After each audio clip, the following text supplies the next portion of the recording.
other fruitful discoveries.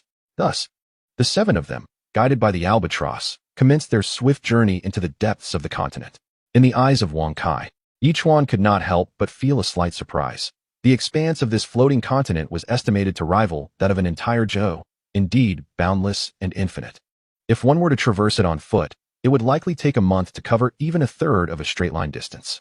Upon hearing Yichuan's introduction, the group appeared utterly bewildered, with the little flying dragon expressing exasperation. Goodness, this is excessively vast.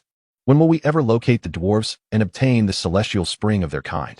There is no denying this. We have at most 5 days. If necessary, we can mark our position and retreat temporarily, Yichuan stated solemnly. You all should be aware that a war is imminent between the outer sea and the west. As citizens of Wuzhou, we must return to uphold its honor. Indeed, my good brother. Zhao Feiyu's expression shifted, and he could not help but give Yichuan a thumbs up. He had intended to voice this concern earlier, but had not found the opportunity. Little did he know that Yichuan had already devised a plan. It was no wonder they were heading toward the outer sea. He had assumed they were aware of the lost continent's location, but it seemed their arrival at the floating continent was purely serendipitous. Come here quickly. Just as Wang Kai sensed the situation, and the group was preparing to be on guard, a tall man resembling a wild man waved frantically at them. Hurry up. What are you thinking? The group exchanged glances. Judging by the man's appearance, he did not seem like a dwarf. However, seeing the wild man wave so desperately, they looked at one another and ultimately followed his lead, hastening into a makeshift shelter constructed of countless thatch. Only when they entered did they exhale in relief, casting annoyed glances at the man as they questioned, "Are you trying to get us killed?"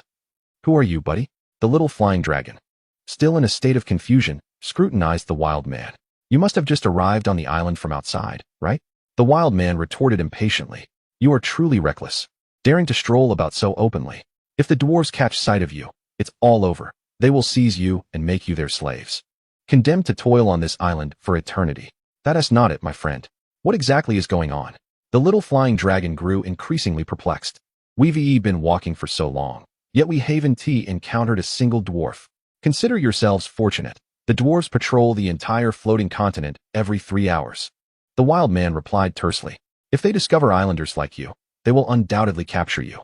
Over the years, countless island lords have been enslaved, at least 8,000, if not more. Is there no one who resists?" Liang Hongying inquired with curiosity. "Those who resist are all dead," the wild man scoffed.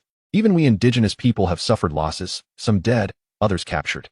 Only a few hundred of us remain, barely surviving. Once discovered, there is no escaping either fate." Such a grim reality? The little flying dragon was astonished. So the dwarves are the true rulers here? More than mere rulers. The savage spoke with utmost seriousness, declaring that the entire continent had fallen under the dominion of the dwarves, numbering in the hundreds of thousands, all residing within the central fortress. What about the celestial spring? Yichuan inquired immediately, for this was the crux of his concerns. After all, their ultimate purpose for coming here was to obtain the water from the celestial spring. If they could avoid antagonizing those diminutive beings, then so be it. Upon hearing this, the savage looked at Yichuan with astonishment. "I say, my friend, you traveled all this way just for the celestial spring?" The small dragon chuckled. "The celestial spring is located atop a towering mountain in the central region, where the spring water is the purest. The water that gradually flows into the dwarven fortress has been diluted many times over," the savage replied earnestly. "However, it is heavily guarded, with an SSS-class terrestrial creature stationed there. You might not even make it up the mountain before being annihilated."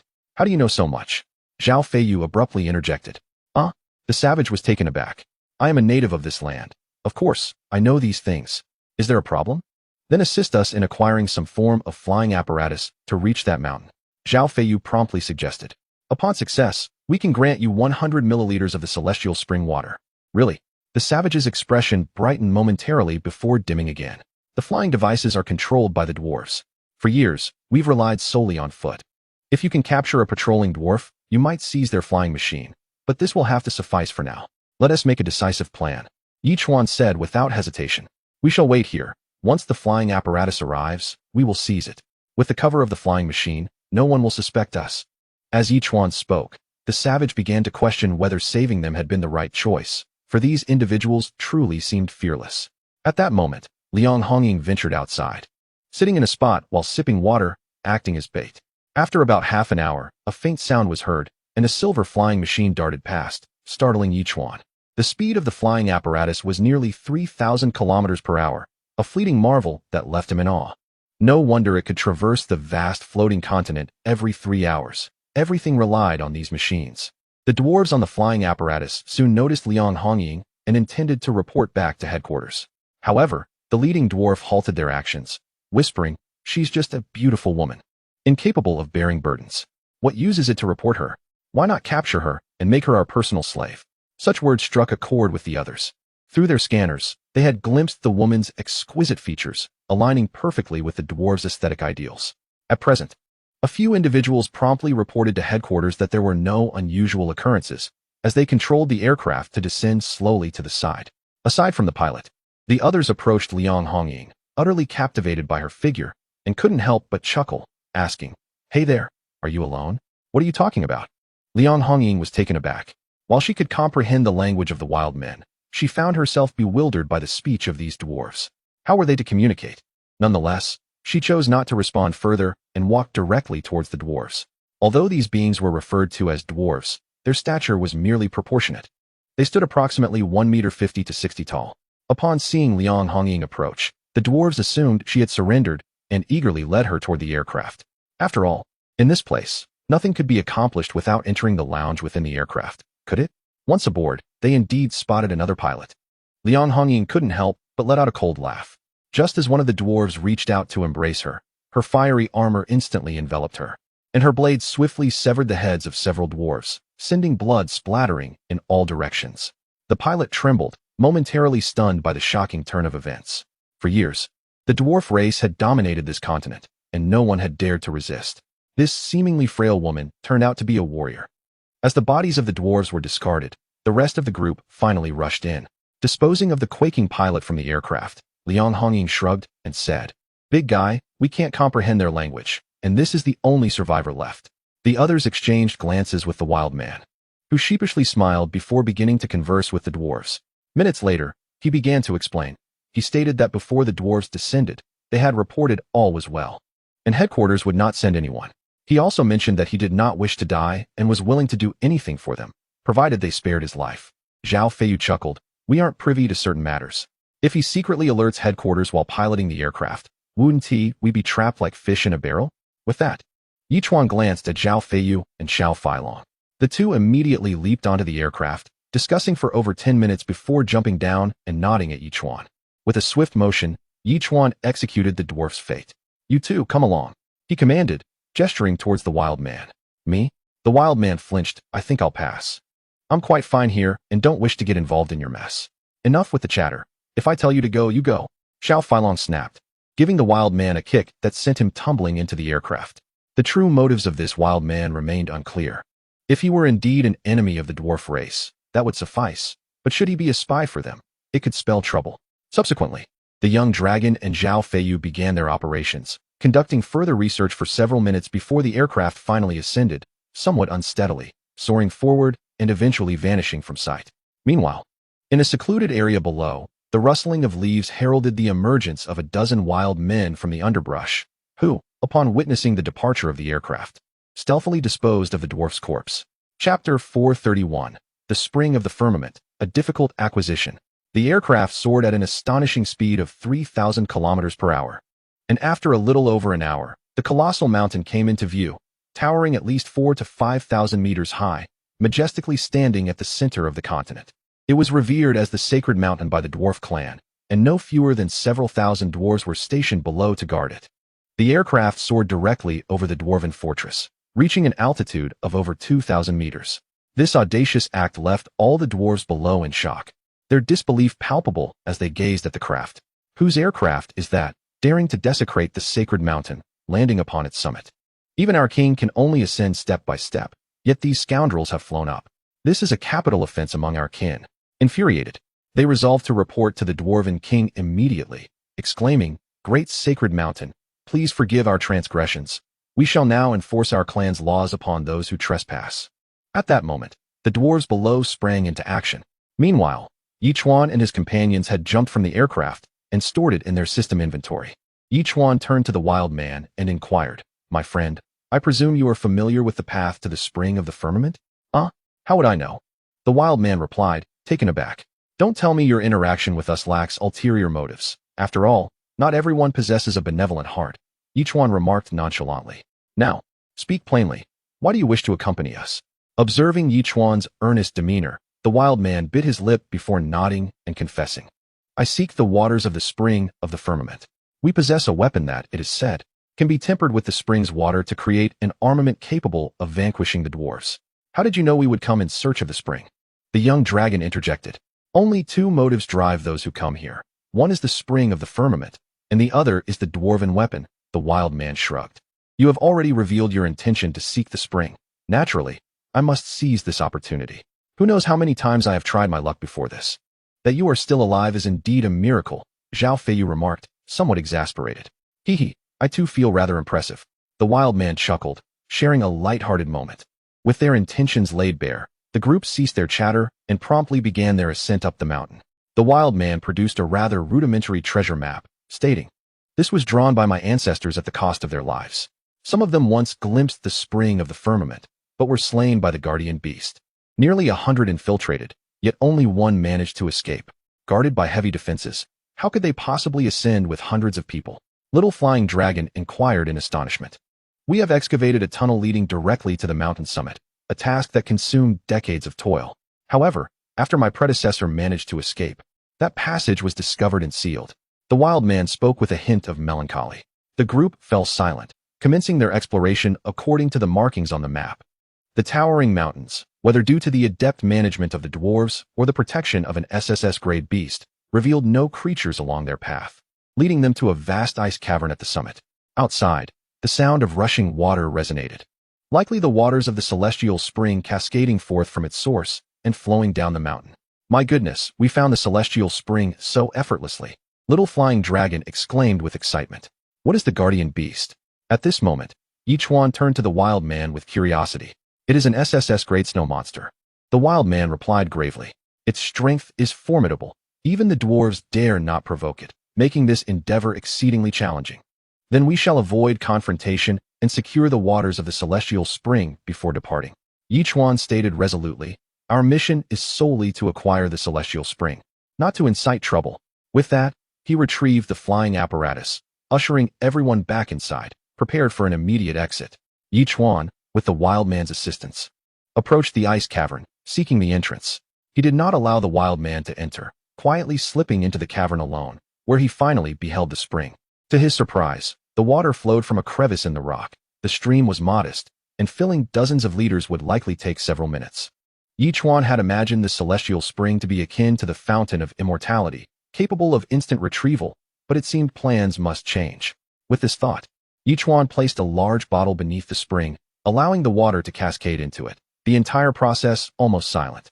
Noting the stillness around him, he cautiously retreated until he stood outside the cavern once more. "Is it done?"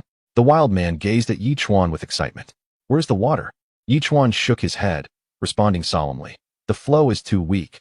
I hope to collect dozens of liters, but it will require several minutes. If we wait, I fear boom." Suddenly, a deafening crash echoed as the cavern's entrance was forcibly breached. A creature over 2 meters tall, entirely white, charged forth with an imposing presence. Its eyes fixed menacingly on Yichuan and the wild man, evidently preparing to attack. Quick to react, Yichuan seized the wild man and retreated. As the flying apparatus began to power up, just as they leaped aboard, the craft soared into the distance. The snow beast sprinted a few steps before leaping high into the air, its terrifying speed allowing it to close the gap. As it seized the aircraft with both hands and propelled itself onto its surface, unleashing a flurry of vicious punches upon it. "Damn! How can this bastard leap with such swiftness?" The young dragon muttered under his breath, realizing that despite the aircraft's considerable size, it could hardly withstand the snow beast's onslaught, beginning to plummet towards the ground. "Prepare yourselves. We must shake it off," the young dragon shouted, commanding the aircraft to spin violently. Yet, even this rapid rotation failed to dislodge the snow beast, and instead, various systems within the aircraft began to sound alarms. "Damn it! Brother, we might have to bail." The young dragon cursed softly, gritting his teeth, acknowledging that the snow beast's strength was indeed formidable. If this continued, the aircraft would likely disintegrate. "Then let us jump," Yichuan barked, having already ensured that Blueberry Jam and the others were safely delivered to Turtle Island. He promptly opened the hatch and leapt out into the open air. Chapter 432. This snow beast must be outwitted. At the moment Yichuan leapt, the snow beast abandoned the aircraft and lunged after him. Witnessing the snow beast's aggressive charge, the forbidden gun elongated to several meters in an instant, crashing down upon the creature with overwhelming force, simultaneously employing absolute gravity. The impact, equivalent to tens of thousands of tons, struck the snow beast's head, splitting it in two and causing its lifeless form to fall towards the ground. The soldiers ascending the mountain, upon seeing the aircraft plummet and the snow beast pursuing it, furrowed their brows. The beast's strength was indeed fearsome, and now, having been instantaneously cleaved in two, its power was undeniably terrifying. Would charging recklessly be tantamount to seeking death? Upon receiving the news, the Dwarf King contemplated intervening, but at that moment, he was fixated on the large screen displaying the falling Yichuan and the snow beast, his expression darkening significantly. "Your Majesty, shall we intervene now?" inquired a junior leader, unable to restrain himself from asking. "What do you think? Between the guardian beast and that human, who is stronger?" The Dwarf King queried nonchalantly. "It's uncertain," the junior leader replied, biting his lip, ultimately providing a vague answer. The guardian beast was immortal, possessing tremendous combat prowess. Although this human managed to slay the guardian beast in an instant, the ultimate outcome remained unpredictable. "For now, we can only observe from the sidelines," the Dwarf King remarked with a cold smile, recognizing that this human was clearly after the spring of the firmament, and was not only an enemy of the guardian beast, but also theirs. "Tuchin, assemble 30,000 troops immediately, should the guardian beast falter. We must charge in and capture that human." "Yes," the junior leader bellowed, rushing off to make the necessary arrangements. Surprised by his own ability to vanquish the snow monster with a single strike, Yichuan nevertheless sensed that the situation could not be as straightforward as it appeared. As soon as he landed, he released Xiao Feilong, the three companions, and the wild man. Observing the now bisected snow monster, Xiao Feilong exclaimed with excitement, "Brother, did you really kill it?" "Nothing could be that simple," Yichuan replied, shaking his head with a smile. "After all, it is an SSS-grade creature." As he spoke, the severed snow monster began to slowly reassemble, soon returning to its former shape and charging angrily towards them. "I'll take care of this." Xiao Feilong laughed heartily, his figure darting forward as he prepared to strike the snow monster with his fist. With a resounding crash, their fists collided, unleashing a terrifying shockwave that rippled outward. Truly worthy of its SSS classification, the creature sent Xiao Feilong flying, who spun in the air before landing and staggering backward for several steps, finally regaining his balance. To their astonishment, everything within a 100-meter radius was flattened by the force of the impact. "Brother, this creature is indeed formidable," Xiao Feilong remarked earnestly. "Its strength is at least double mine. Even with my enhanced battle armor, I feel somewhat powerless." The wild man looked at the group in astonishment, his mind reeling. He had encountered many humans from outside before, but none had been as powerful as these individuals. A sense of intuition struck him. This was indeed a moment of triumph for the oppressed. "System, is this creature a juvenile?" Yichuan inquired. "Ice core snow monster. SSS-grade terrestrial creature, mature stage, possesses a singular focus on guarding the celestial spring. Abilities, immortal body, icebound expanse." The system promptly replied. "This creature is immortal." Yichuan furrowed his brow, pondering how to contend with it, realizing that no matter how hard he fought, he could not kill it. "System, is there a way for me to communicate with it?" he asked again. "Upon completing the quest for the celestial spring, rewards include a miraculous pill that grants the ability to communicate with the creatures of the floating continent," the system responded. Yichuan was taken aback, feeling somewhat helpless. "I need to communicate with them to secure the celestial spring and complete the quest. Yet you tell me to finish the quest first. However, you should know that I will certainly accomplish this quest. Why not advance me a miraculous pill so that I can communicate with it?" Despite his pleas, the system firmly refused. "Complete the quest first, then receive the reward. That is the rule. Rules be damned. This creature is immortal. I could battle it for 10 days and nights without achieving victory. How am I supposed to complete the quest?" Yichuan exclaimed in frustration. "But if you give me the miraculous pill, I could easily finish the task." Purchasing a home, while simultaneously securing a loan to move in early and relish the experience, is indeed a curious notion. Why can my salary be advanced? Yet that miraculous pill eludes me? Considering the host's request and various factors, the system contemplated granting the host one miraculous pill. After a brief pause of 3 seconds, the system responded with a roar. Following a brief exchange of heated arguments, the snow beast's fury reignited as it charged toward the group. Brother, you hold it back. Yichuan bellowed. I will communicate with it once the time is right.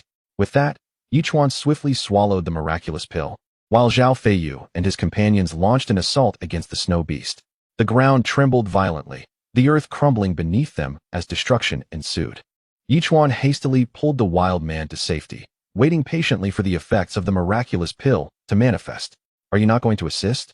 The wild man queried, bemused by Yichuan's inaction. You claim to be a native of the island, yet we can converse in a language of humanity? Yichuan suddenly regarded the wild man with suspicion. You are concealing something from us, aren't you? The wild man was taken aback, never anticipating Yichuan's probing questions.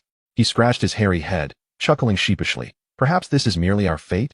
I believe you will reveal it to me, Yichuan replied gravely. After all, the fountain of the skies rests in my possession. Should you desire it, you must divulge all that you know. A hint of ambiguity flickered across the wild man's brow. Yet he remained silent, lowering his head slowly. Congratulations, host. You have acquired a minor language skill, enabling you to communicate effortlessly with the beings of the floating continent in the future. 5 minutes later, the system suddenly announced.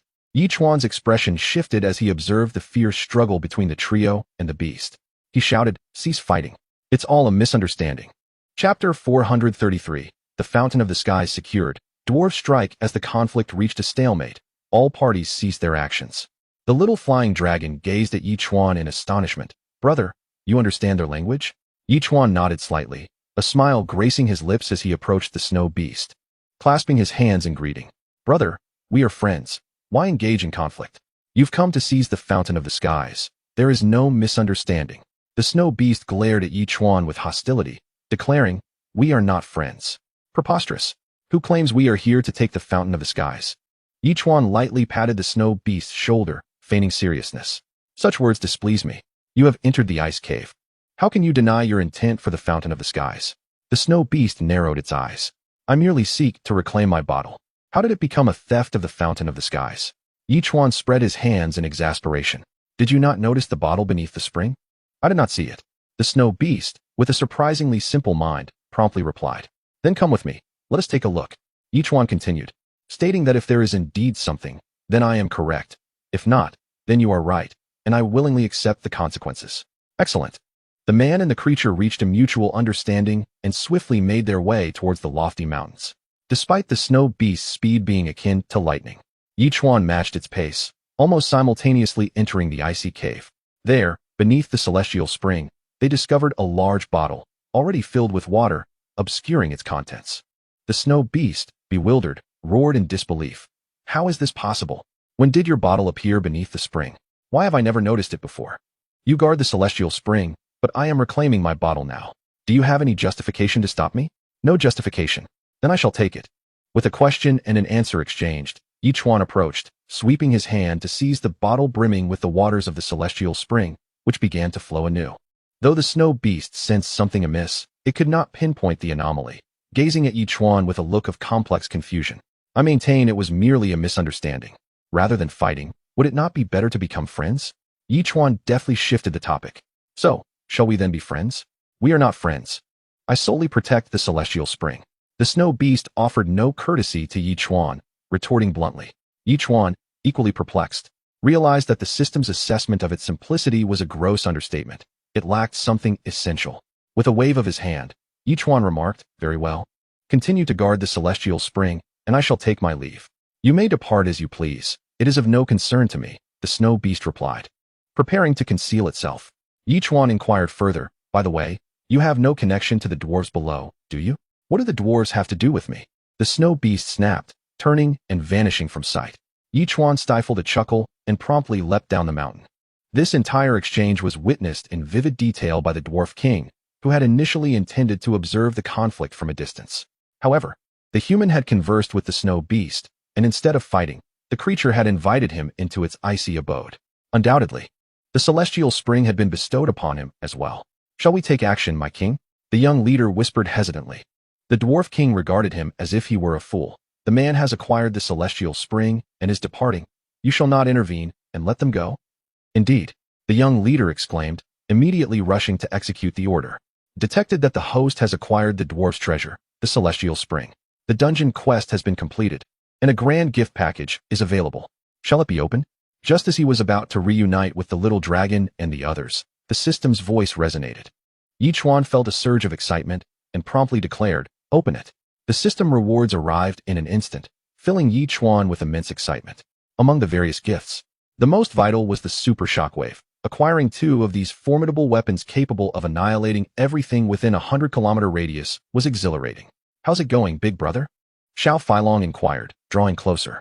"I got it," Yi Chuan replied with a beaming smile. "Really?"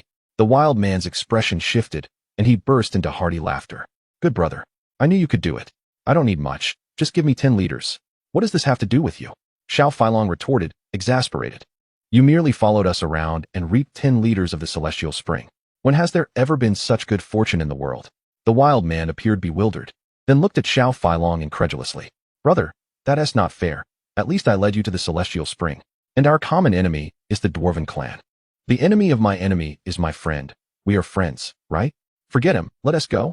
Xiao Feilong shot a glare at the wild man and spoke decisively. "Incoming." At that moment, Liang Hongying suddenly shouted. High above, a swarm of flying machines appeared, and in the distance, dwarves were approaching rapidly. The wild man immediately raised his hands. "I have many warriors. I will summon them at once so we can fight the dwarven clan together." "Is that really necessary?" Xiao Feilong countered. "Aren't we at a disadvantage against the dwarven clan?" As those words were spoken, Yi Chuan swiftly summoned Turtle Island, and the 4 of them returned to the sanctuary. The sight of such a colossal entity startled the wild man, leaving him utterly astonished. "Let him aboard." Uncertain of the wild man's intentions, but not one to indiscriminately harm innocents, Yi Chuan pondered for a moment before allowing Xiao Feilong to bring the wild man up, subsequently activating the temporal defense. In that very instant, hundreds of flying machines in the sky launched an assault on Turtle Island. "Not good, get down," the wild man instinctively shouted, curling his body into a corner. Everyone looked at him as if he were a fool. Even Blueberry Jam appeared perplexed. "Brother, what is he doing?" The deafening sounds of bombardment filled the air, yet there were no signs of explosion around them. The wild man glanced outside in confusion and was astounded. Chapter 434, The Final Boss, the Dwarf King. In that moment, he felt as though his eyes had deceived him. The relentless attacks were completely thwarted outside Turtle Island. What kind of defense was this, and how was it achieved? The wild man swallowed hard, incredulously leaping up to ask, "Good brother, you are truly extraordinary. If we are not formidable, how dare we confront the dwarves head-on?" The young dragon remarked with irritation. At that moment, Lu Yue and Blueberry Jam had ascended the small hill, activating the heavy artillery to launch an offensive against the multitude of aerial vessels. The terrifying cannons resembled scythes harvesting the flying machines, and within mere moments, dozens of artillery pieces had reduced hundreds of aircraft in the sky to mere fragments, plummeting helplessly towards the ground. In the distance, the dwarven army surged forth, numbering in the tens of thousands, armed with weapons akin to laser guns that unleashed tremendous beams of energy. Yet, even the mightiest of super laser cannons proved ineffectual against the protective shield, let alone these smaller laser pistols. Blueberry Jam, undeterred, continued the barrage with the heavy artillery, and screams of despair filled the air as the dwarven forces found themselves utterly defenseless against the onslaught. In an instant, thousands perished in the conflagration and explosions. The little chieftain, his expression darkened, gazed at Turtle Island with astonishment at the formidable weaponry the enemy possessed. Witnessing the loss of thousands of lives, he bellowed, "Deploy the fire beast." Accompanying his command was a resounding roar. From within the castle, a horde of SS-class behemoths erupted, numbering in the hundreds, charging towards Turtle Island with ferocious roars.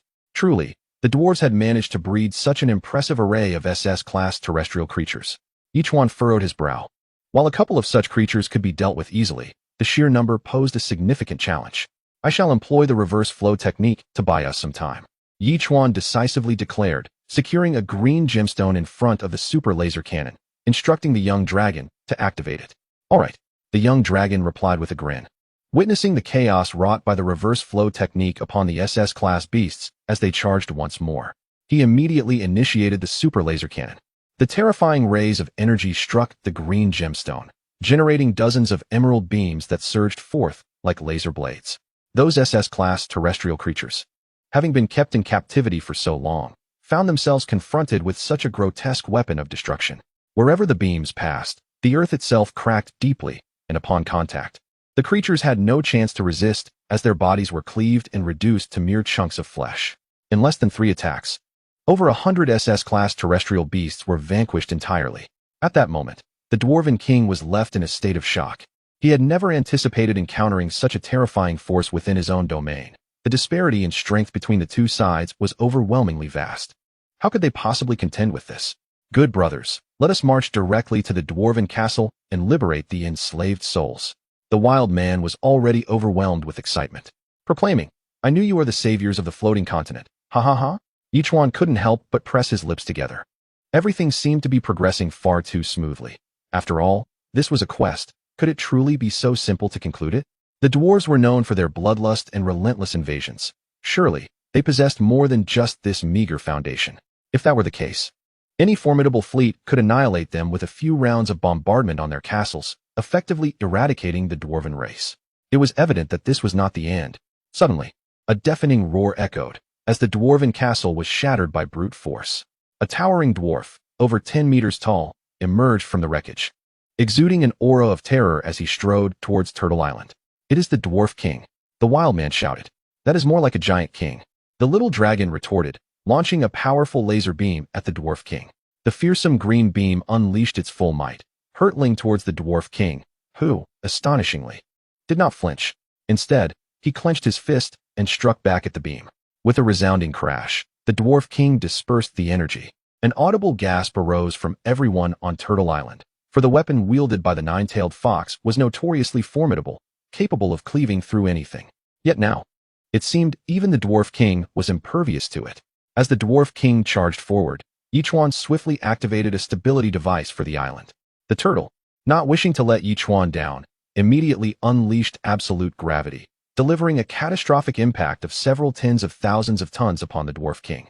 A tremendous thud reverberated through the earth, causing the ground to concave at the point of collision between the man and the turtle. A shockwave radiated outward for dozens of kilometers, wreaking havoc upon the dwarven horde. Some of the weaker-bodied dwarves were even flung away by this force, uncertain of where they might land or if they would survive. Despite the turtle's absolute gravity, the collision did not yield the upper hand. In fact, it nearly caused a retreat, indicating that this Dwarf King was not to be underestimated. System, what is the origin of this creature? Yichuan whispered. Dwarf King. SSS-level terrestrial creature, peak adult form, innate divine strength, invincible iron fists, skill, roar of the king. The system promptly informed him. Wow, this one is quite formidable. Yichuan exclaimed in astonishment. The peak adult form possessed immense strength and had a pair of iron fists. Just then, the Dwarf King launched an unreserved assault, his fists descending upon Turtle Island. The turtle intended to execute its absolute claws, but was slightly delayed, allowing the Dwarf King's first punch to strike the protective shield, producing a resounding echo that caused the ground within the island to tremble ever so slightly. The terrifying impact seemed no less damaging than the assault inflicted by the tentacles of the enigmatic octopus upon the protective shield. In that fleeting moment, the sea turtle's formidable claws surged forth, viciously rending at the abdomen of the Dwarf King. The Dwarf King, his body a mass of sinewy muscle resembling stone, stood resolute, determined to withstand the onslaught of the absolute claws. Chapter 435, The Roar of the King versus. The super shockwave with a resounding crack, those two fearsome claws, imbued with unparalleled strength, struck the Dwarf King's body, leaving only a shower of sparks, failing to pierce his flesh. In the blink of an eye, the combatants separated. Yet the Dwarf King, fists clenched, leapt high once more, aiming to strike the sea turtle's protective shield again.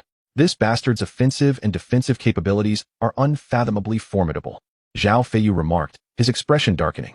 Boom. No sooner had he spoken than the Dwarf King descended with another fierce blow.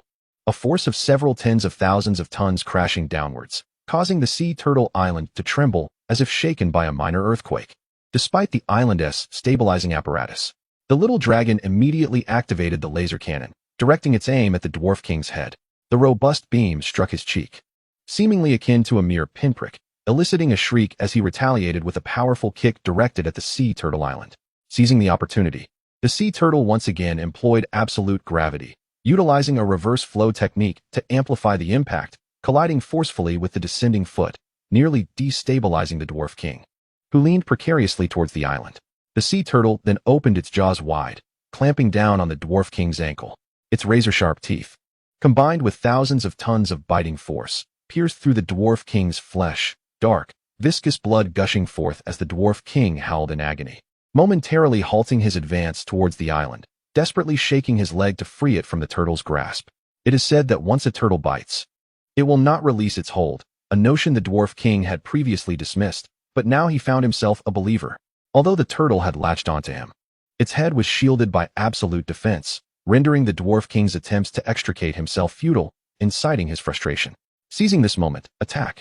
Yi Chuan commanded without hesitation, calling out to Lu Shuai. Lu Shuai, having readied an array of ground-to-ground missiles, promptly pressed the button upon receiving Yi Chuan's order. In an instant, 18 missiles launched in various directions, ultimately converging upon the dwarf king from all sides. This time, none of the missiles separated. Each bore a force equivalent to 10 times that of a typical missile. Despite the dwarf king managing to swat away 4 or 5, a dozen still detonated upon impact with him. At that moment, the dwarf king finally felt the sting of pain, unleashing a furious roar as he raised his fists and pounded relentlessly against the protective barrier, each strike more powerful than the last, causing even Yi Chuan to feel a pang of trepidation. After a dozen blows, fine cracks began to appear on the surface. If he continued this relentless assault, the barrier would surely crumble to dust. It seemed that the sea turtle had also recognized the imminent peril, finally releasing its massive jaws while simultaneously casting a countercurrent spell and an air blast, forcefully propelling the dwarf king hundreds of meters away. Enraged, the dwarf king threw his head back and opened his mouth wide, the surrounding air visibly flowing toward him. What is he doing? The little dragon squinted and inquired. The roar of the king. Yi Chuan murmured, "Goodness, we must flee at once." The wild man's expression changed drastically. This move was capable of catastrophic destruction, obliterating everything in its path for miles ahead. Our tribe. At this point, the wild man fell silent, but the terror of this technique was unmistakable. Yi Chuan narrowed his eyes and coldly declared, "Mercy toward enemies is cruelty toward oneself. Since this scoundrel is determined to annihilate us all, we need not show any compassion towards the dwarves. Let us eradicate them entirely." With that, Yi Chuan prepared to unleash a super shockwave. The wild man looked at Yi Chuan in astonishment. At this juncture, the two sides were evenly matched, yet here Yi Chuan was, boldly proclaiming he could eradicate the dwarfs. Was he jesting? Just as the wild man was about to persuade him otherwise, a thunderous roar erupted. The dwarf king's roar of the king surged forth. The shockwave that erupted from his mouth was over 100 meters wide, reducing everything in its path to mere dust, while the ground was enveloped in a cloud of debris, blocking out the sun. This was doomsday. Doomsday had arrived. Witnessing this scene, the wild man fell to the ground, his face a mask of horror and near despair. Humph. With the shockwave a mere 100 meters from Turtle Island, Yi Chuan unleashed the super shockwave, a terrifying surge of air colliding violently with the roar of the king. In that instant, the previously invincible roar seemed to encounter a worthy adversary. As the two air shockwaves began to clash on the ground, cracks appeared on the surface, and the air waves surged upward, causing the earth to tremble violently. The wild man could hardly believe his eyes. How is this possible? What kind of attack are you executing that can withstand the dwarf king's roar? No one paid heed to the wild man. All attention was fixated on the astonishing confrontation with the dwarf king's formidable attack. Wherever the super shockwave passes, it leaves nothing but devastation in its wake. Not even the pulses of the cunning octopus can rival its might. Yet, this move, known as the roar of the king, is capable of withstanding the assault of the super shockwave. This creature is indeed worthy of its title as an SSS-class terrestrial being. Yi Chuan silently rejoiced at having completed the dungeon quest in time to acquire 2 super shockwaves. Otherwise, facing such an attack would have surely meant that even absolute defense would meet a bitter end. Nearly half a minute elapsed before the force of the roar of the king and the super shockwave gradually subsided. To their astonishment, the ground had been rent asunder, revealing a massive fissure from which seawater emerged, suggesting that the floating continent was on the brink of splitting in two. The wild man trembled, pointing incredulously at the long and wide crack. Is the floating continent truly about to divide? Could the legendary prophecy be coming to fruition? What prophecy? The little dragon inquired impatiently. You keep gasping in shock. You're of no help in battle, yet you seem to revel in astonishment. Let us first vanquish the dwarf king and obliterate the dwarf race. Then you may regale us with your tales, Yi Chuan whispered, suddenly hurling the forbidden spear forward, unleashing the second super shockwave in succession. Chapter 436. The Annihilation of Kin. The Enraged Dwarf King. What is this? The wild man's expression shifted yet again. Such a terrifying move. Executing it once is perilous enough, Yet this individual has unleashed it consecutively. Tears streamed down the wild man's face as he fell to his knees. The prophecy has truly come to pass. At this moment, the forbidden spear was steadily elongating and enlarging, relentlessly hammering towards the Dwarf King alongside the super shockwave. As an SSS-class terrestrial being, the Dwarf King, having just exerted his formidable ability, was now utterly exhausted. To initiate another assault would require at least half an hour of rest. In his understanding, once this strike was unleashed, the opponent would either be dead or incapacitated, simplifying matters significantly. However, he was utterly unprepared for the fact that his adversary had unleashed an equally terrifying attack, perfectly countering his roar of the king. His assault had faltered, leaving him at a loss for how to proceed. At this moment, the Dwarf King was gasping for breath, his malevolent gaze fixed on the sea turtle, seemingly attempting to murder it with his stare. Yet, in that instant, he realized another attack was imminent, and the fearsome force was even greater than before, crashing toward him with a ferocity that was overwhelming, accompanied by a spear. Roaring in defiance, he knew there was no time to evade, and it was not in his nature to do so. He resolved to meet the super shockwave with a fierce collision. In an instant, the shockwave struck him, with the forbidden spear plunging deeply into his lower abdomen, eliciting a muffled groan as he grasped the spear with both hands, preventing it from penetrating further. However, the destructive force generated by the tumultuous shockwave, even against the indomitable physical defense of the Dwarf King, left numerous tiny wounds upon his body. This was merely the beginning. Mere seconds later, the Dwarf King found himself forced to retreat under the relentless barrage.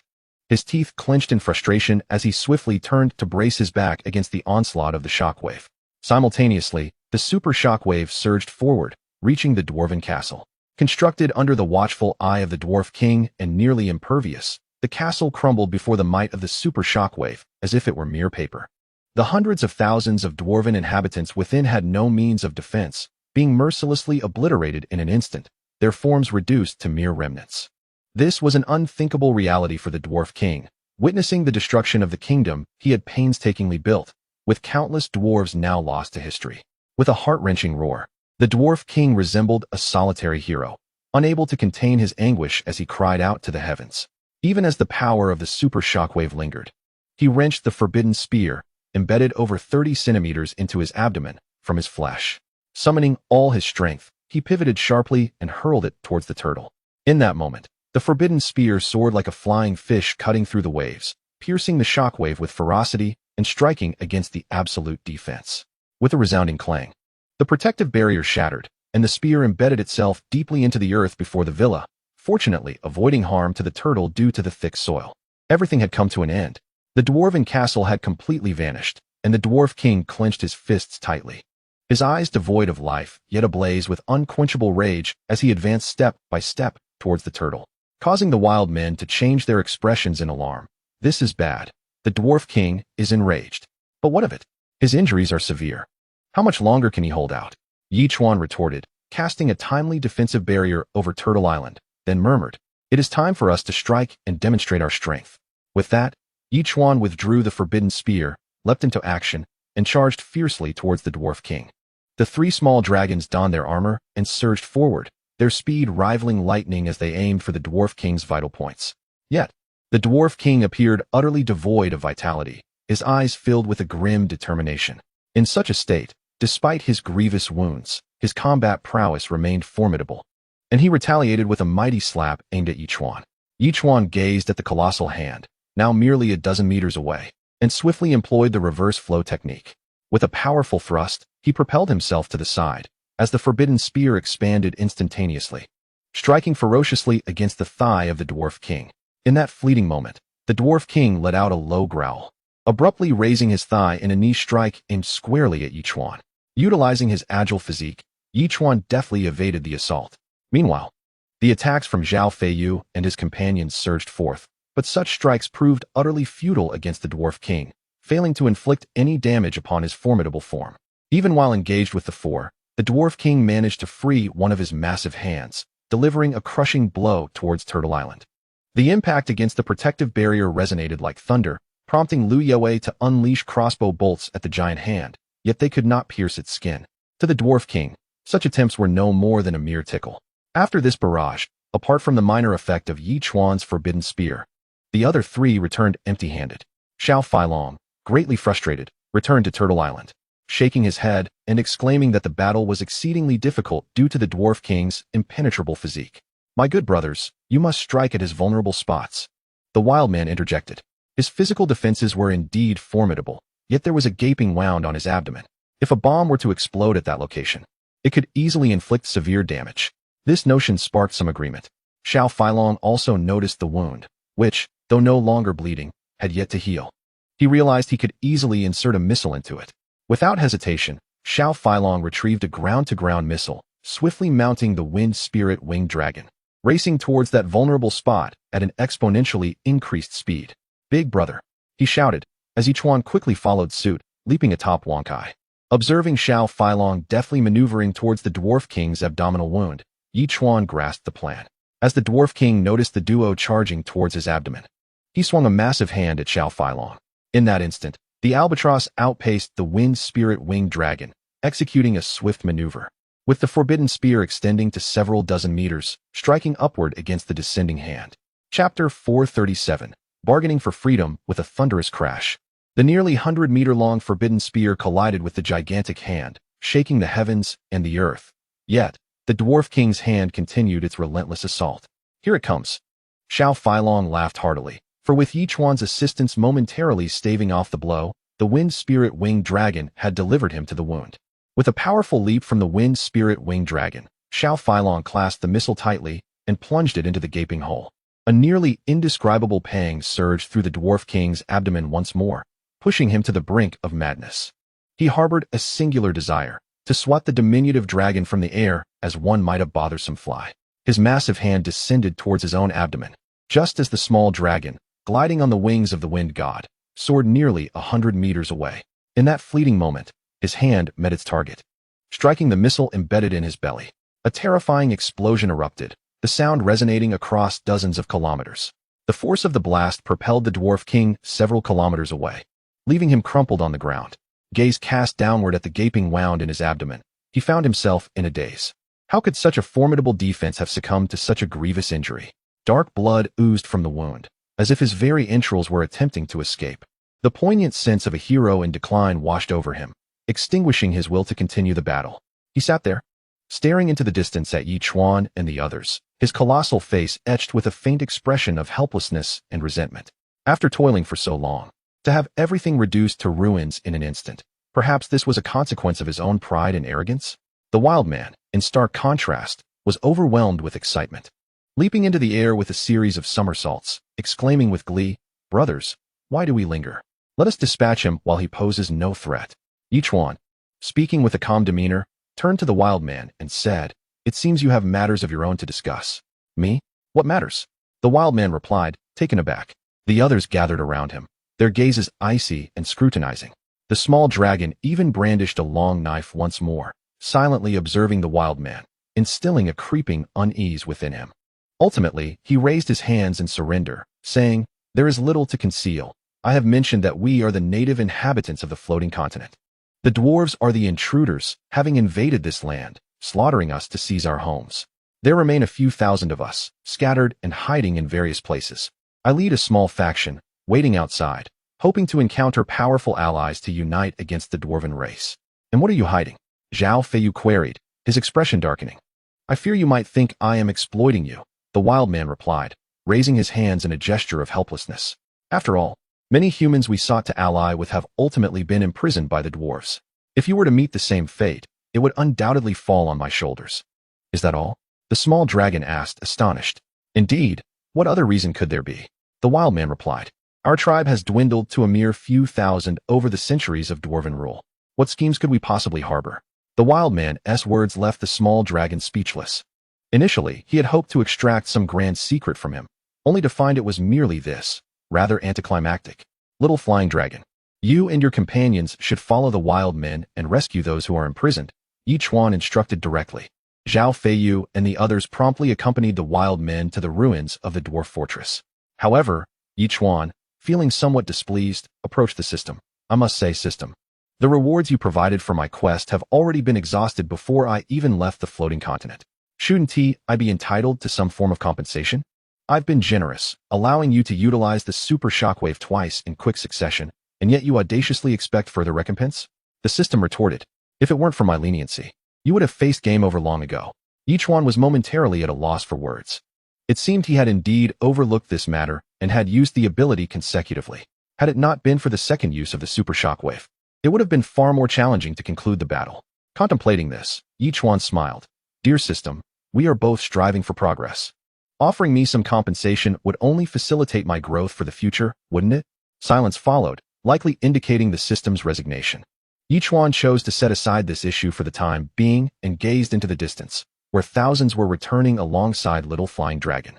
Among them were native inhabitants, people from Juzhou and Westerners, their eyes devoid of cunning and instead filled with fear and despair. Even after their rescue, they dared not entertain their own thoughts. Heavens! There are so many slaves. They appear so pitiful. Blueberry Jam exclaimed softly upon witnessing them. In this world, the victors reign supreme while the vanquished suffer. If we were to fail, we too would meet a similar fate, Ichuan stated gravely. In this oceanic realm, what we require is not pity, nor the compassion for others. This sentiment seemed to resonate. Tilting her head thoughtfully, Blueberry Jam finally nodded in agreement. Good brother, how do you intend to handle these individuals? The wild man inquired, approaching with a grin. Well, that is for you to decide. We are merely here in search of the celestial spring and have no intentions of meddling. Ichuan replied candidly. Those who wish to depart may do so, and those who choose to remain can stay. I trust you will heed their wishes, correct? Fear not, good brother. We are not like the dwarves, who wield absolute power. The wild man declared, thumping his chest with confidence. By the way, could I receive some of that spring water? What spring water? Ichuan countered. This question genuinely baffled the wild man. Did we not agree that we would retrieve the celestial spring together, and you would provide me with 20 liters of the water? You mistakenly assumed that would be the case. When did I ever agree to such terms? Ichuan shot back. You sought the celestial spring to forge weapons against the dwarves, and since the dwarves have already been defeated, what need do you have for the celestial spring now? The wild man, utterly perplexed, looked at Ichuan, at a loss for how to respond. Chapter 438, Departing the Floating Continent and Ascending to the Next Level. The essence of the matter is that the individual in question has not erred in their assertions. The original intention to acquire the celestial spring was motivated by a desire to resist the dwarven race. However, with the annihilation of the dwarves, what justification remains for pursuing the celestial spring? System, Yichuan pondered. Does the celestial spring possess any other significance? It seemed that due to Yichuan's recent defiance, the system chose to remain unresponsive. Yichuan, undeterred, casually inquired, perhaps you might provide me with an alternative rationale. If convincing, I might consider offering you something in return. The wild man responded directly, revealing that the celestial spring could purify the body entirely, performing a thorough cleansing from within. Moreover, he added, it serves another crucial purpose. Once the appropriate conditions are met, one could directly enter the realm without the need for additional resources. Really? Yichuan exclaimed, astonished at the wild man's revelation. Wasn't a grand elixir required for entry? That pertains to conventional methods of entry, the wild man explained. But there are myriad ways to enter, each unique to the individual. For the celestial spring, only one leader is necessary. Once one's cultivation reaches a certain level, direct entry becomes possible. Yichuan could hardly contain his exclamation of surprise. It was indeed unexpected. The celestial spring was not merely a material for transformation, but a treasure facilitating direct entry. No wonder the wild man sought it. He was intent on nurturing formidable beings. Without hesitation, Yichuan waved his hand, presenting the wild man with 5 liters of the celestial spring. This is the maximum I can offer. For anything beyond this, you must procure it from the icy caverns atop the mountain. Thank you, my good brother. I am immensely grateful. The wild man trembled with excitement, nearly brought to tears, and immediately bowed deeply to Yichuan. The hour is late. We must take our leave, Yichuan remarked, stretching languidly. You may now reunite with your kin. However, concerning the island's inhabitants, should any wish to remain, it is imperative that you treat them kindly. I have no desire to witness another tyrant emerge. Fear not, my good brother. Our wild tribe shall never be such, the wild man declared, thumping his chest vigorously. Yichuan then located a flying vessel, piloting it back to the shore where he had originally landed. Subsequently, he utilized a sea turtle to return to the ocean once more. It seems we are still not in the Forbidden Sea, the little dragon remarked, observing the surroundings. Patience. Perhaps there exists a buffer zone, Yichuan replied nonchalantly. With a wave of his hand, 6 water orbs materialized before him. Smiling, he addressed the group. As you have all heard, 1 liter of the celestial spring can thoroughly cleanse and refine you from within. You may partake of it, and once your strength is sufficient, entering the realm will become effortless, devoid of any further requirements. Brother, the little dragon's expression shifted. He had certainly heard the proclamation, but did not anticipate Yichuan would so readily bestow this treasure upon them. For it could indeed be deemed a priceless artifact of the oceanic world. Let us not dwell on other matters. After all, we are a unified team. Yichuan remarked with a smile, gesturing dismissively. We must share both hardships and fortunes. Now, let us partake in the waters of the celestial spring, and we shall converse further after. The group nodded in agreement, eagerly cradling the water spheres as they proceeded to consume the essence. Approximately an hour later, the sea turtles swiftly employed the floating continent dimension, returning to the Forbidden Sea. Seizing this opportunity, Yichuan resolved to elevate their ranks once more. With the recent acquisition of 2 evolution value packages, he had amassed a total of 210,000 evolution points, ample enough for yet another ascent. Without delay, Yichuan gathered the 5 creatures together and allocated 50,000 evolution points to the sea turtle. Subsequently accessing its panel, Island Master, Yichuan type, sea turtle level, 20,060,000, skills, water bomb, advanced, reverse flow technique, advanced, absolute gravity, 30,000 tons. Absolute claw, beginner, talents, longevity, rapid healing, crawling, floating, 200 centimeters for 25 minutes. The absolute gravity increased by an additional 10,000 tons, and the floating duration was extended by 5 minutes, while the other attributes remained unchanged. Perhaps level 20 was a pivotal threshold, with true transformations awaiting level 21? Feeling confident in his deductions, Yichuan proceeded to allocate 40,000 evolution points to the dolphin. The dolphin, now over 10 meters in length, began its gradual growth once more. Yichuan promptly accessed the dolphin's information panel. Name, dolphin level, 20 evolution points, 050000 skills, sonic interference, advanced, absolute impact, advanced. Shared vision, 1 minute, fate S horn, stun duration, 15ths, talents, deep diving, 10,000 meters. Note, absolute impact entails the dolphin attacking with its head, equivalent to a force of 20 tons.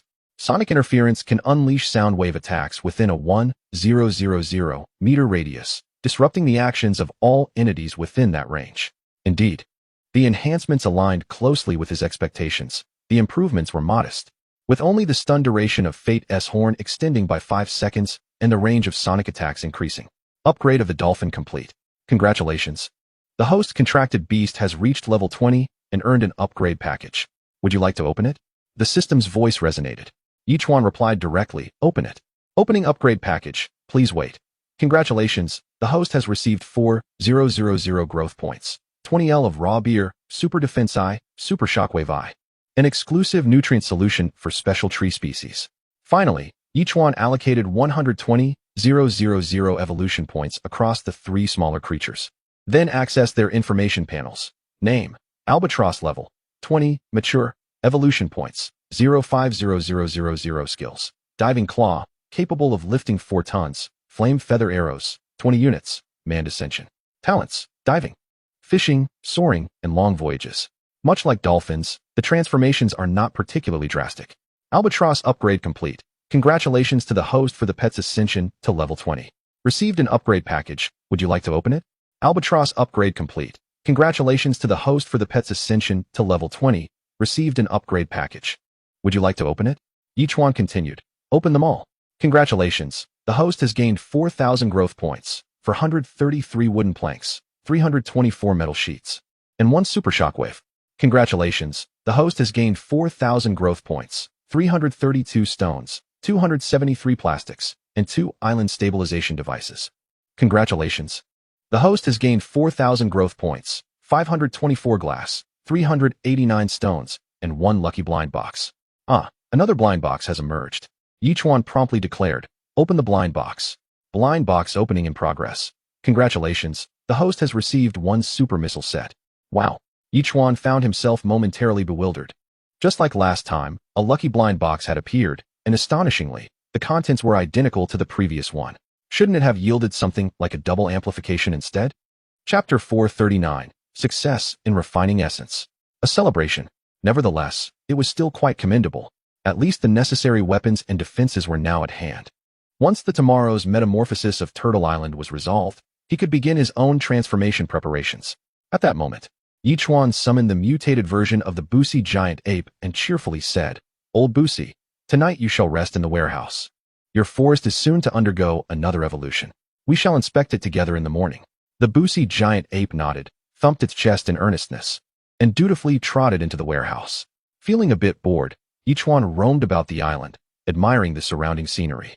He called upon Saturday to prepare a sumptuous feast to celebrate their seamless transition into this realm, before retreating to the living room to watch television. As evening approached, Blueberry Jam surprisingly emerged first. Descending the stairs, Blueberry Jam exclaimed with a beaming smile, "Brother, the effects of the celestial spring are simply astounding. Despite having undergone a refinement previously, it has still extracted a significant amount of impurities from my body, and oh, how foul they were." Now, Blueberry Jam's skin truly radiated a translucent glow, resembling a charming sprite that had stepped out of a painting. It was as if she had undergone a complete transformation. "Brother, why do you gaze at me with such eyes? Is it that I am particularly enchanting now?" Blueberry Jam playfully stuck out her tongue, and with no one around, suggested, "How about I perform a dance for you, one where I shed my garments piece by piece?" With that, she playfully swayed her body. However, it must be said that Blueberry Jam's movements were indeed captivating, providing a visual feast. Yichuan smiled and waved his hand, saying, "Jams, despite your eminent status as a formidable warrior, you still lack composure. You must learn to steady your heart." Blueberry Jam stuck out her tiny tongue and, turning to sit beside Yichuan, wrapped her arm around his, resting her small head against him. "When I'm with my brother, I have no desire to be serious. Isn't it wonderful to be carefree?" "Perhaps," Yichuan shrugged slightly, unable to articulate his thoughts. At this moment, Zhao Feiyu and Liang Hongying descended, each radiating a transformed aura, appearing significantly more powerful, especially Xiao Feilong, who could not contain his excitement and laughed heartily. "Big brother, I feel as if I am on the brink of entering the realm. This sensation is absolutely exhilarating. Indeed, we have all experienced substantial growth. There is a distinct difference from before." Liang Hongying nodded slightly. "Thank you, big brother." As Yichuan cheerfully waved his hand, he reiterated, "We are a united team. Since we have become stronger, we must grow together." After all, currently, they were merely in the Forbidden Sea. They would soon venture into the life-forbidden zone, and perhaps even the Death Eye, the deepest part of the ocean world. Without genuine skills, reaching the life-forbidden zone might be an impossible feat, possibly leading to our demise, right? Their laughter echoed in response to his words. "All right, I've arranged for Saturday to prepare a lavish dinner. Tonight, we shall celebrate thoroughly. No one shall leave sober." Yichuan called out, "Let us go, Saturday is almost done. Everyone to the kitchen to serve the dishes and pour the drinks. Move, move, move." The group nodded eagerly and hurried to the kitchen.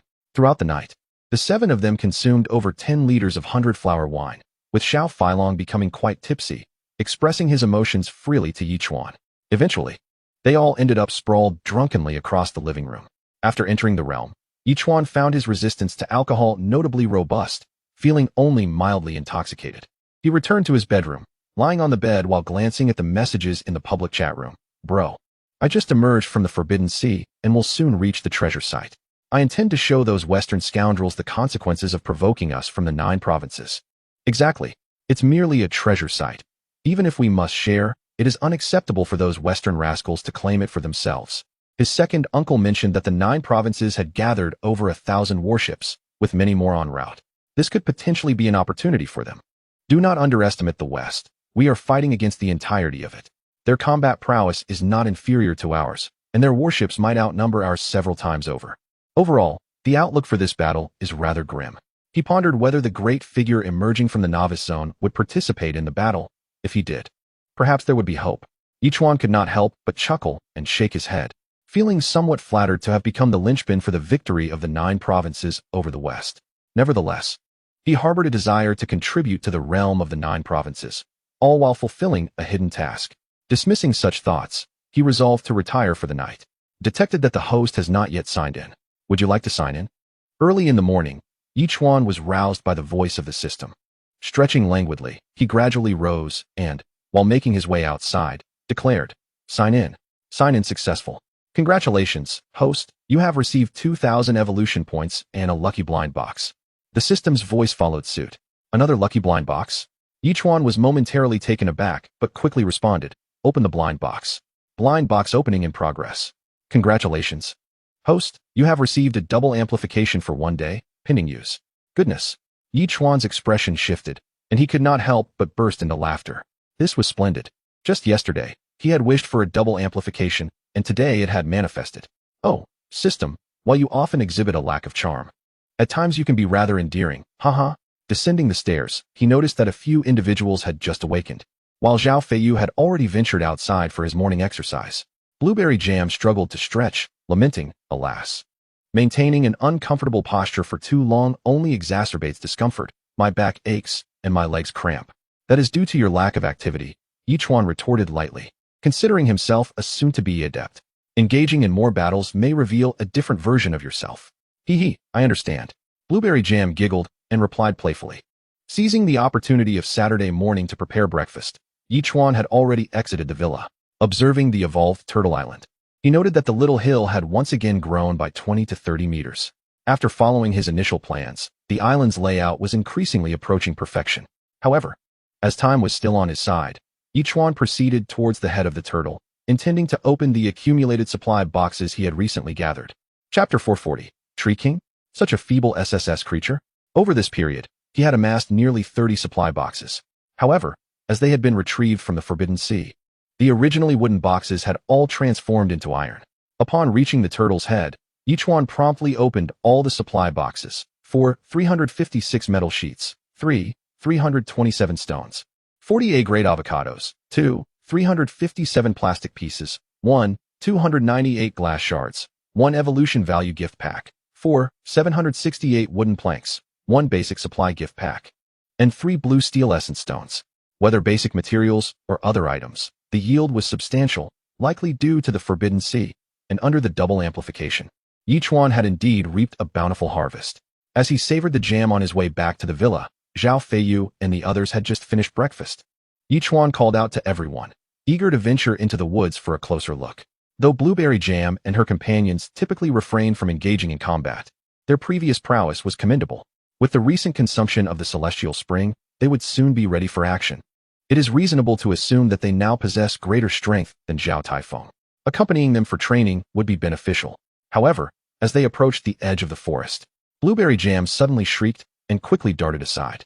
A resounding boom echoed as the mutated bushy giant ape was sent sprawling by a single punch, struggling to rise and reaching out towards Yichuan before collapsing and gasping for breath. What on earth lurks within? One must consider that the darkened version of Old Bush is an SS-level terrestrial creature, yet it was effortlessly dispatched. Little Flying Dragon stood agape. Previously, an SS-level demon-horned king snake had appeared in this very forest. This time, surely it must be an SSS-level terrestrial being. Yichuan murmured. Yet such a being possesses formidable combat capabilities. We should lure it to the sea to avoid obliterating our Turtle Island. The group nodded in agreement and swiftly ventured into the woods.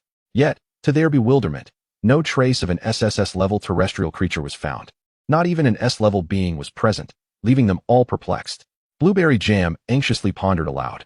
Could it be that Old Bush secretly remained in the woods last night and underwent mutation, orchestrating this charade to trap us? Your reasoning is rather impressive, Yichuan remarked, casting a surprised glance at Blueberry Jam. However, Old Bush could not possibly orchestrate such a scheme, and he had long since vanished from the woods due to evolution. His existence is simply untenable. With that, Yichuan directly inquired of the system, what creature resides in the woods? Tree King, an SSS-level terrestrial being, juvenile, capable of controlling all plants for offensive purposes, the system promptly replied. This revelation caused Yichuan's expression to shift. The tallest and stoutest tree before him must indeed be the Tree King. Blueberry Jam's assertion held merit. They were indeed ensnared within the forest.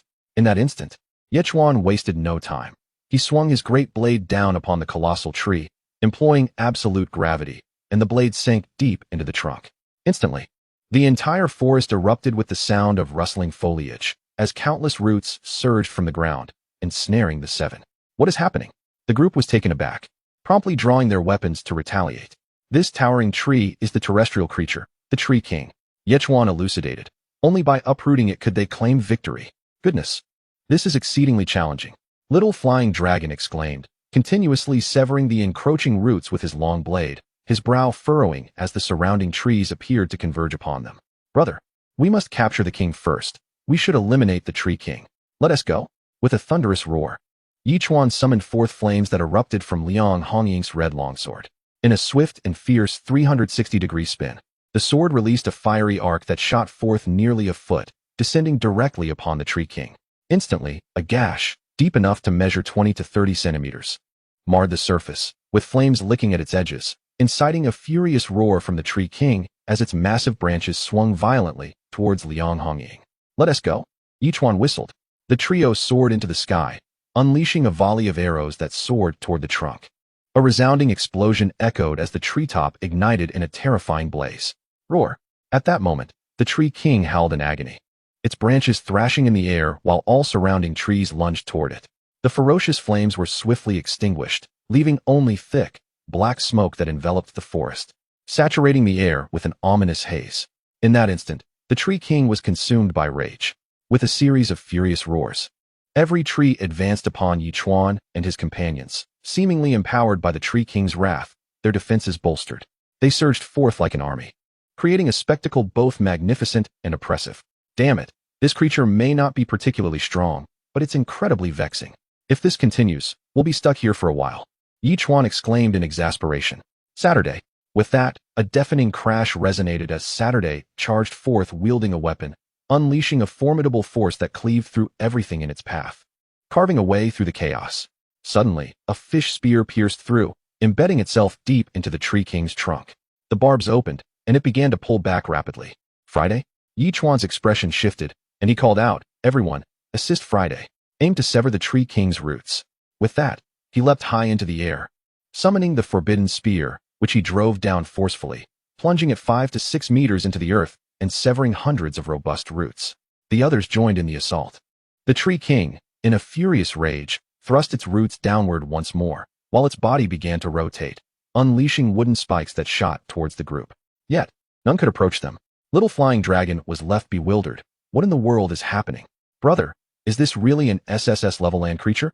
It feels so weak. Yichuan, too, was perplexed. This didn't feel like a mature being. It seemed more like an infant. Chapter 441, Subjugating the Tree King. Everything returns to normal as the words left his lips. The spikes suddenly sprouted limbs resembling roots, charging toward the group. These entities appeared akin to iron thorns, withered and seemingly possessing a singular intent to pierce through them. Is this even possible?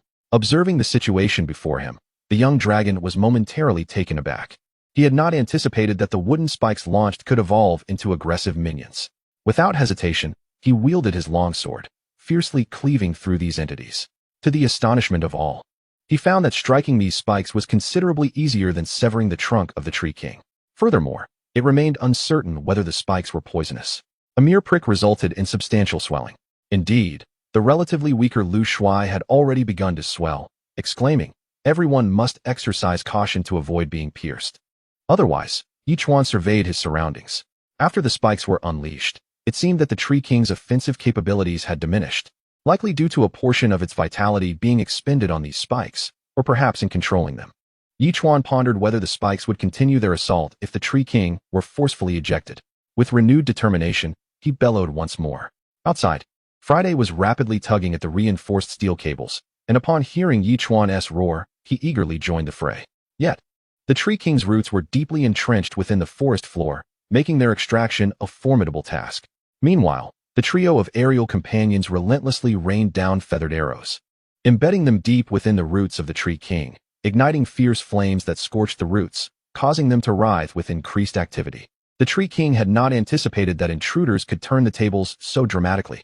What had seemed like an effortless extermination now felt akin to being cornered in a jar.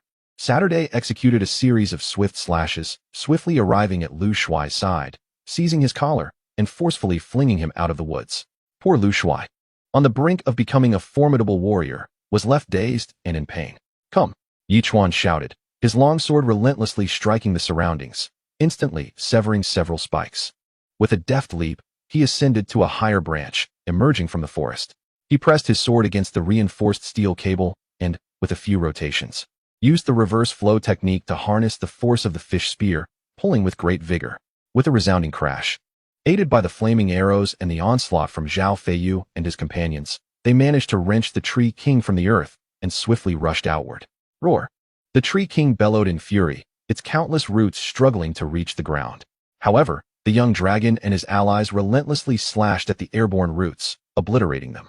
The Tree King, unable to accept this reality, found its roots completely vanishing, leaving a barren ground below. With the departure of the Tree King, all trees and the animated spikes fell silent, returning to a state of stillness. Oh dear! Blueberry Jam and Lu Yue finally succumbed to exhaustion, collapsing onto the ground. This marked their inaugural foray into battle, where they had not only maintained intense focus, but also executed the combat techniques taught by Zhao Feiyu with remarkable proficiency. The martial art comprises a total of 18 movements, and this time, they have executed countless combinations, significantly enhancing their combat experience. When they eventually engage in actual battles, it will undoubtedly be far more composed than the chaotic nature of this training session. How does it feel? Little Flying Dragon inquired, grinning with delight. Exhilarating, Blueberry Jam responded, swaying her body. Now I truly understand how challenging it is to fight. Each battle is even more exhausting than a live stream. Ha ha ha, you'll get used to it. Little Flying Dragon laughed heartily. Big brother. A group rushed out of the forest, gazing at the towering Tree King standing majestically on the beach. Its canopy immense, yet devoid of roots. Little Flying Dragon declared, just toss it into the sea. It's too difficult to manage, a one-time solution. No, no, no. To their astonishment, the Tree King spoke, please don't throw me into the ocean. The salinity of the seawater would kill me. You can talk. Little Flying Dragon exclaimed, taken aback. I was just recently manifested, and there are many things I have yet to learn, the Tree King quickly explained. I have been listening to your conversations, and I gradually picked up speech. System, is there a way to handle this? Yichuan asked, contemplating the Tree King. You would need to expend 3 S-level contract slots to bind this Tree King as your contract beast, the system promptly replied. Note that once the Tree King is bound, future evolutions of the forest will only affect the area and will not impact other elements. No problem, let's do it, Yichuan said without hesitation. Although this creature was merely a juvenile, he believed that as the forest expanded and the Tree King matured, its combat prowess would undoubtedly become more formidable, with even the potential to transcend to Super S level. Thus, having this Tree King was far superior to merely allowing the forest to evolve. Without delay, Yichuan chose to bind it as his contract beast. 3 contract slots vanished, and he felt a surge of vitality coursing through his body, as if his life force had been greatly enhanced. I am honored to be your contract beast, my master, the Tree King said with newfound sincerity, its colossal canopy and trunk bending slightly, as if bowing in respect to Yichuan. You may now return to the forest, and from now on, you will assist me in managing the woods and all areas where the roots can reach other plants. Yichuan commanded. Furthermore, Old Boo will also reside in the forest. It would be best if you do not come into conflict. Understood, master. The Tree King nodded respectfully and strode back into the woods, quickly returning to its former position. In an instant, the trees began to rustle and sway. All the trees resumed their original positions, the wooden spikes gradually sinking into the earth, and the felled trees began to slowly recover beneath a blanket of greenery. It was nothing short of a miracle, leaving everyone in awe, their mouths agape. They have been engaged in slaying for quite some time now, and to witness such a vibrant new life is truly a first. Blueberry Jam clapped her hands joyfully, exclaiming, Brother, this is indeed a magnificent miracle. Is this the power of life? Chapter 442, Friend or Foe? Eliminate first, ask questions later. Indeed, this encapsulates the essence of life. Yichuan nodded slightly, surprised by the Tree King's formidable abilities. It is no wonder it is classified as an SSS-level juvenile. After providing the Boosie Giant Ape with 500 milliliters of S-level fresh water, it scampered back into the woods, brimming with vitality.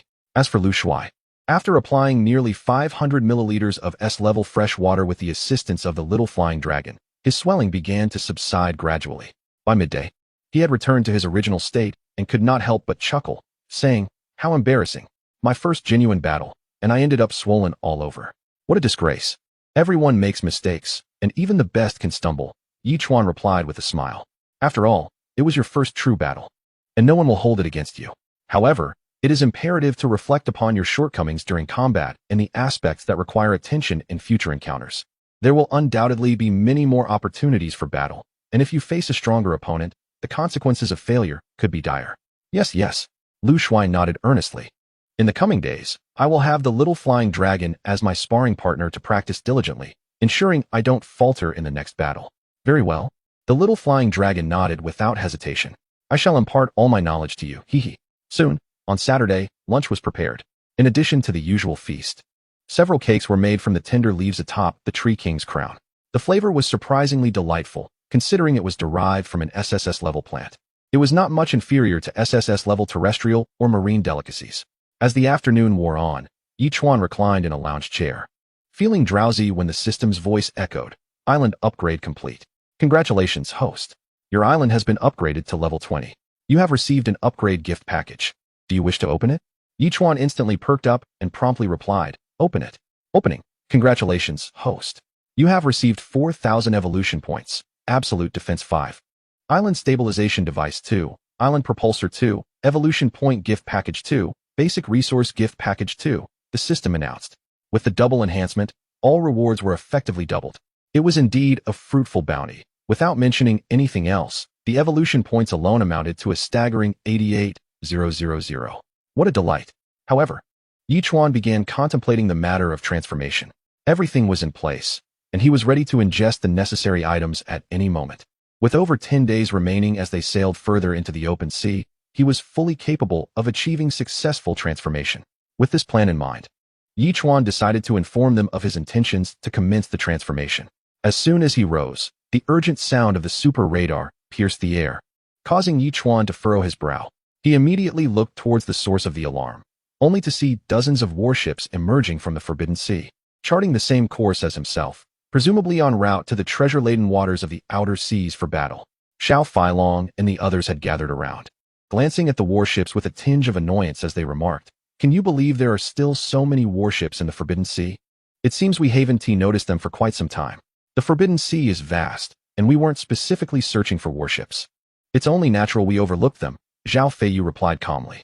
"However, now that they have surfaced, it raises the question of whether they belong to our Jiuzhou Island Lords or the Western Island Lords. If they are the latter, we must certainly detain them." Yi Chuan immediately seized upon Zhao Feiyu's words. "We are currently engaged in battle with the West, upholding the dignity of Jiuzhou.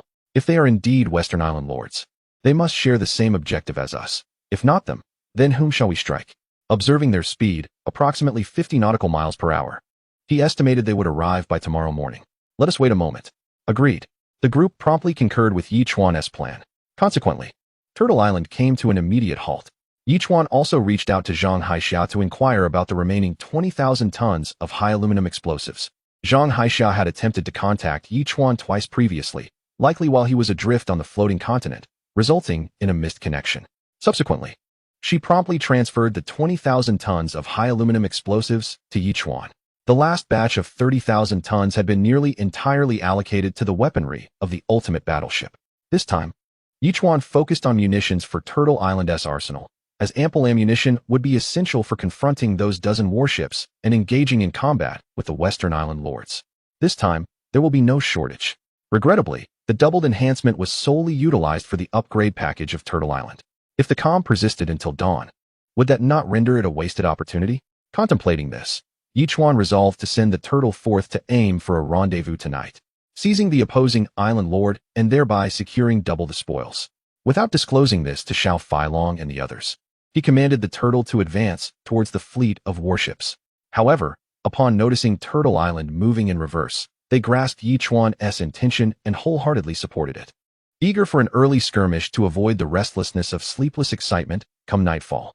Thus, as evening descended, while Saturday was preparing dinner, the super radar emitted an alarming signal, indicating the approach of several reconnaissance aircraft accompanied by a dozen fighter jets, poised to survey the area and conduct a wave of destruction. Lu Shuai swiftly dashed into the woods, targeting 18 surface-to-air missiles. The pilots, racing towards their destination, were mere minutes away.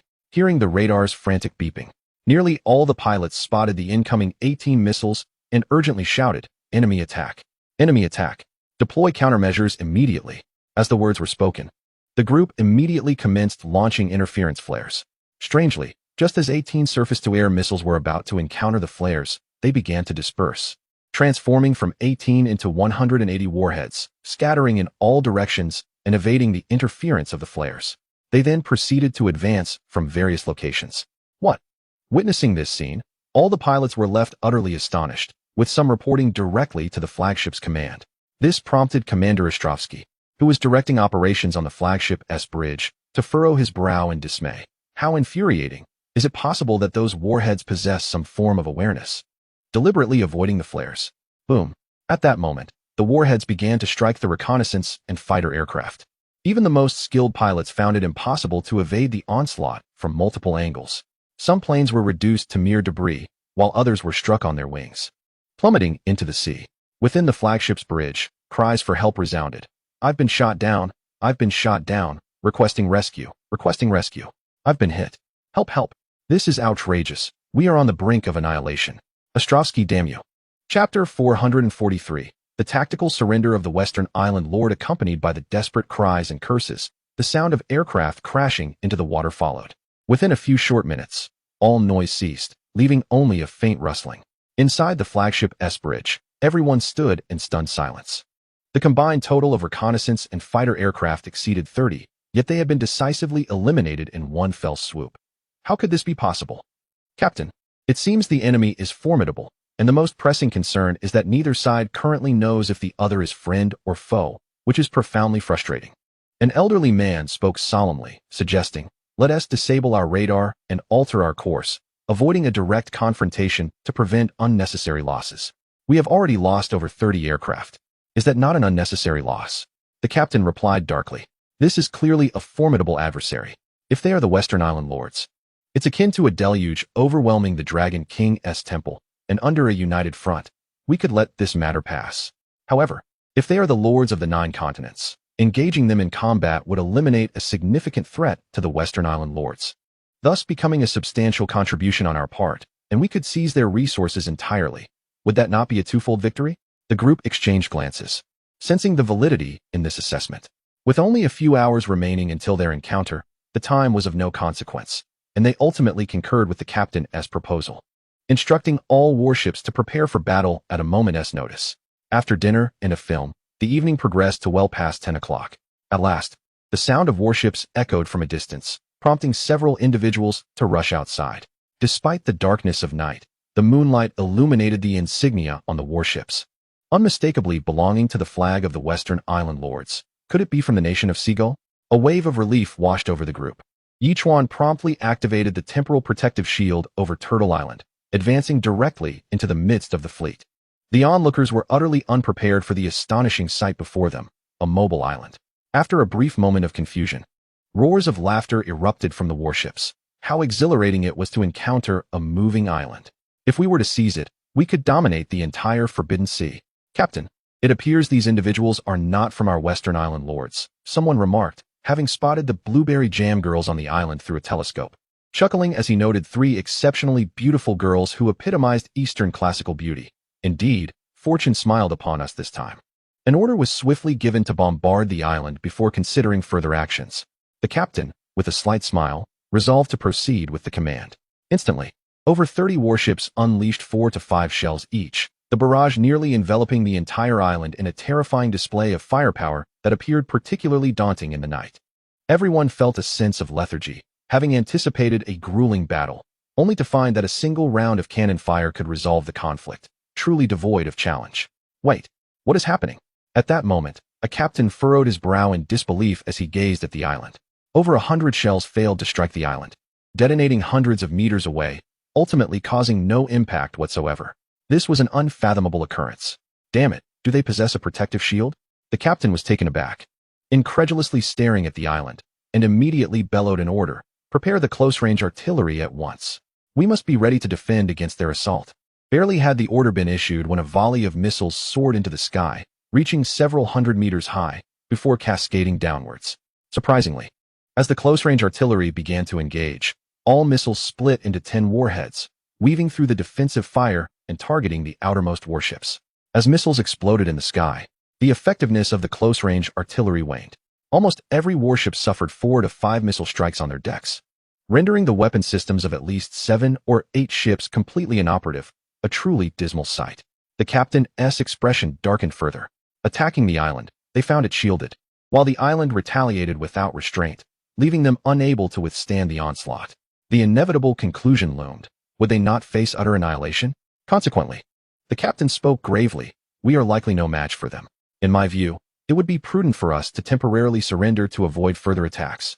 A single utterance left everyone present in a state of shock. Was this not rather hasty? Just moments ago, one could have thought of a dual victory. Yet now the notion of surrender was being entertained. What a turn of events.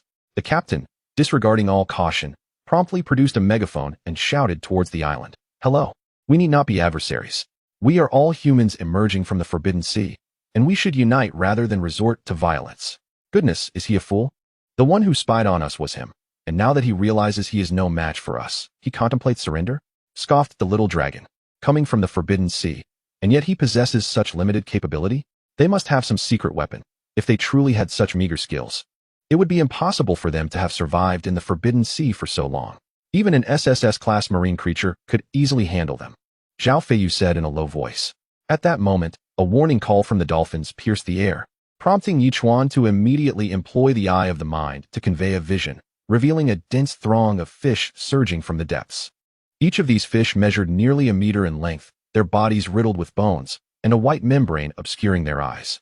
The menacing, protruding teeth added to the sense of dread. These were the SSS-class marine creatures known as iron-eating fish. It was not that they consumed iron per se, but rather they could effortlessly tear metal apart. The power of a single iron-eating fish was already formidable. What then could be said of thousands? Yichuan swiftly informed the little dragon and the others of the impending threat. Realization dawned upon them. It seemed the iron-eating fish were indeed the secret weapon of these Western Island lords.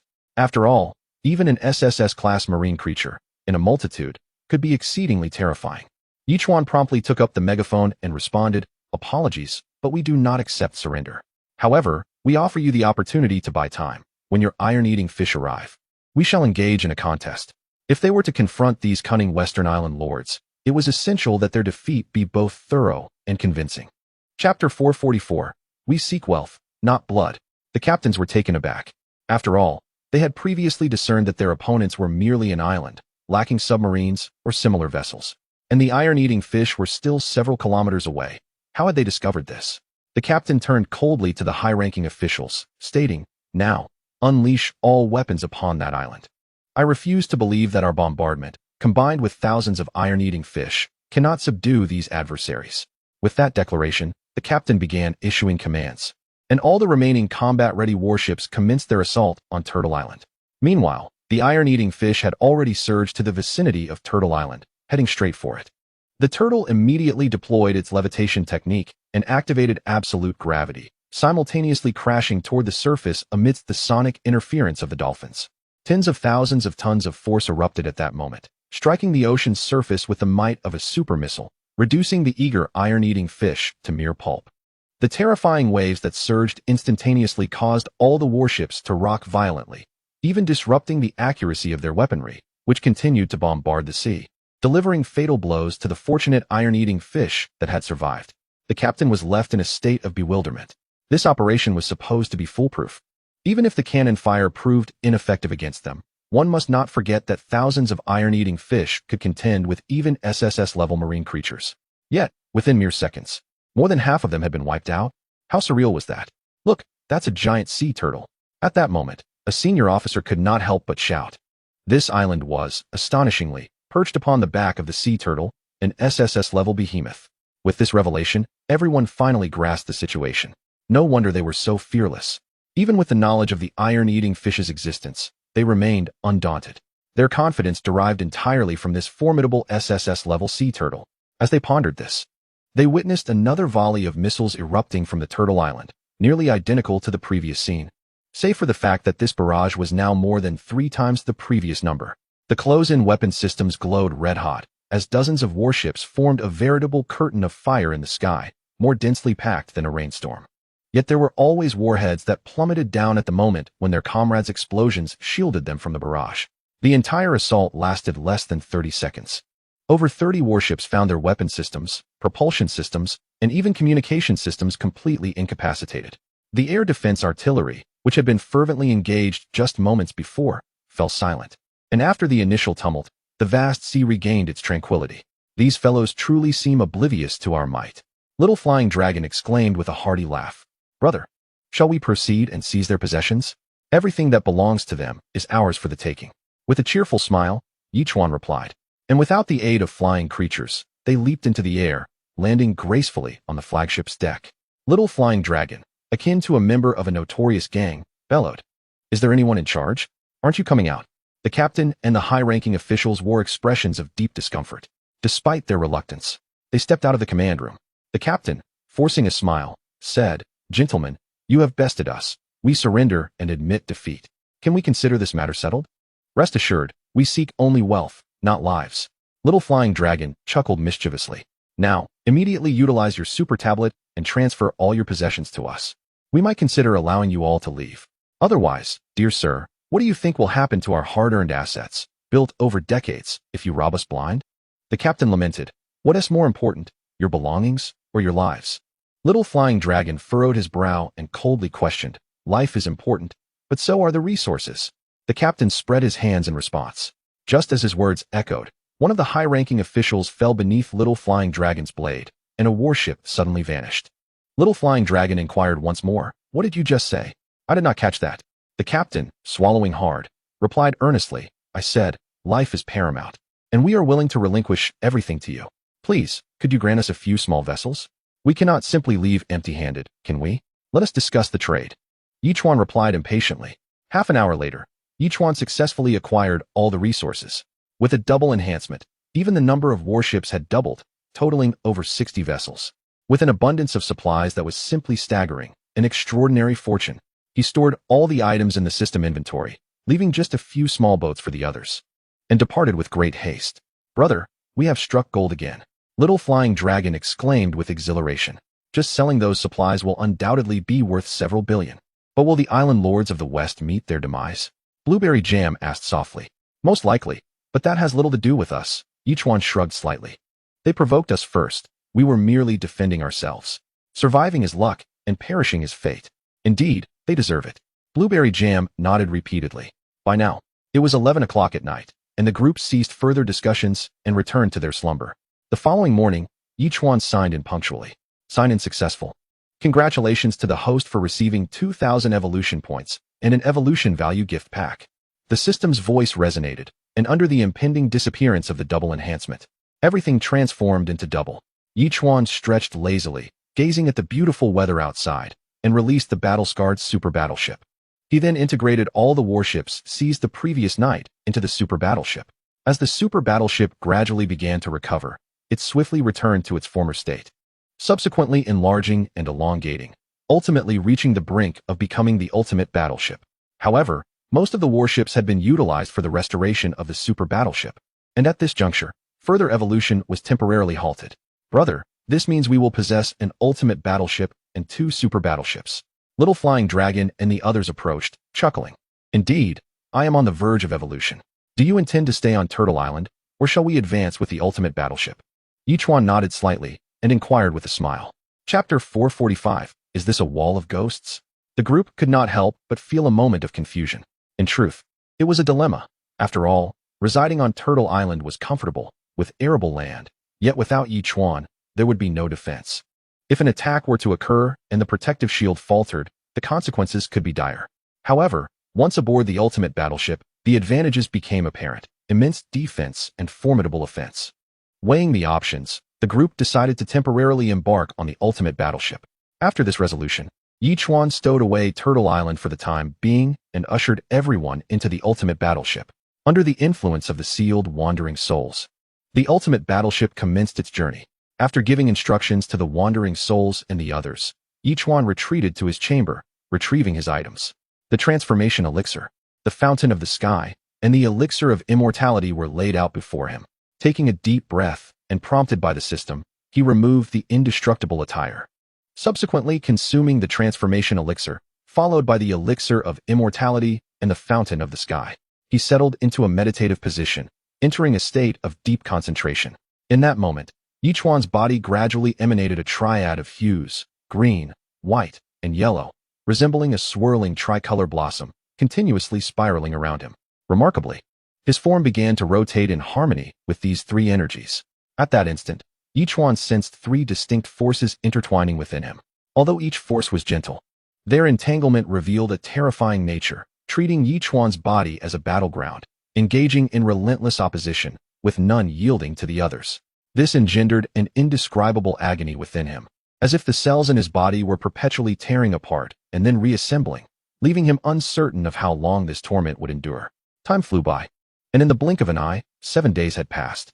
The ultimate battleship had long since departed the Forbidden Sea, swiftly navigating the outer ocean towards the treasure's location.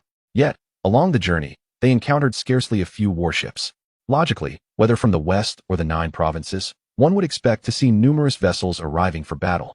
However, the current situation suggested an even lesser number than usual. Indeed, there seemed to be none at all.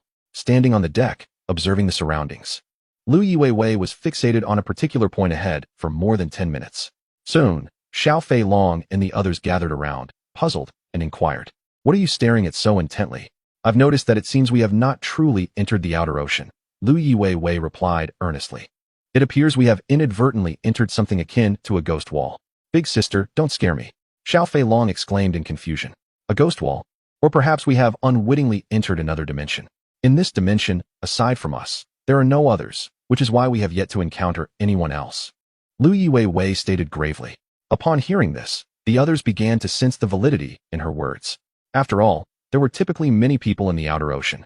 Whether they be foreign island lords or those from the 9 provinces, it was implausible that not a single one could be seen, unless, as Lu Yiwei suggested, they were indeed in an entirely different realm. Suddenly, Lu Yiwei pointed to a certain spot and remarked, "That location appears to have a flaw.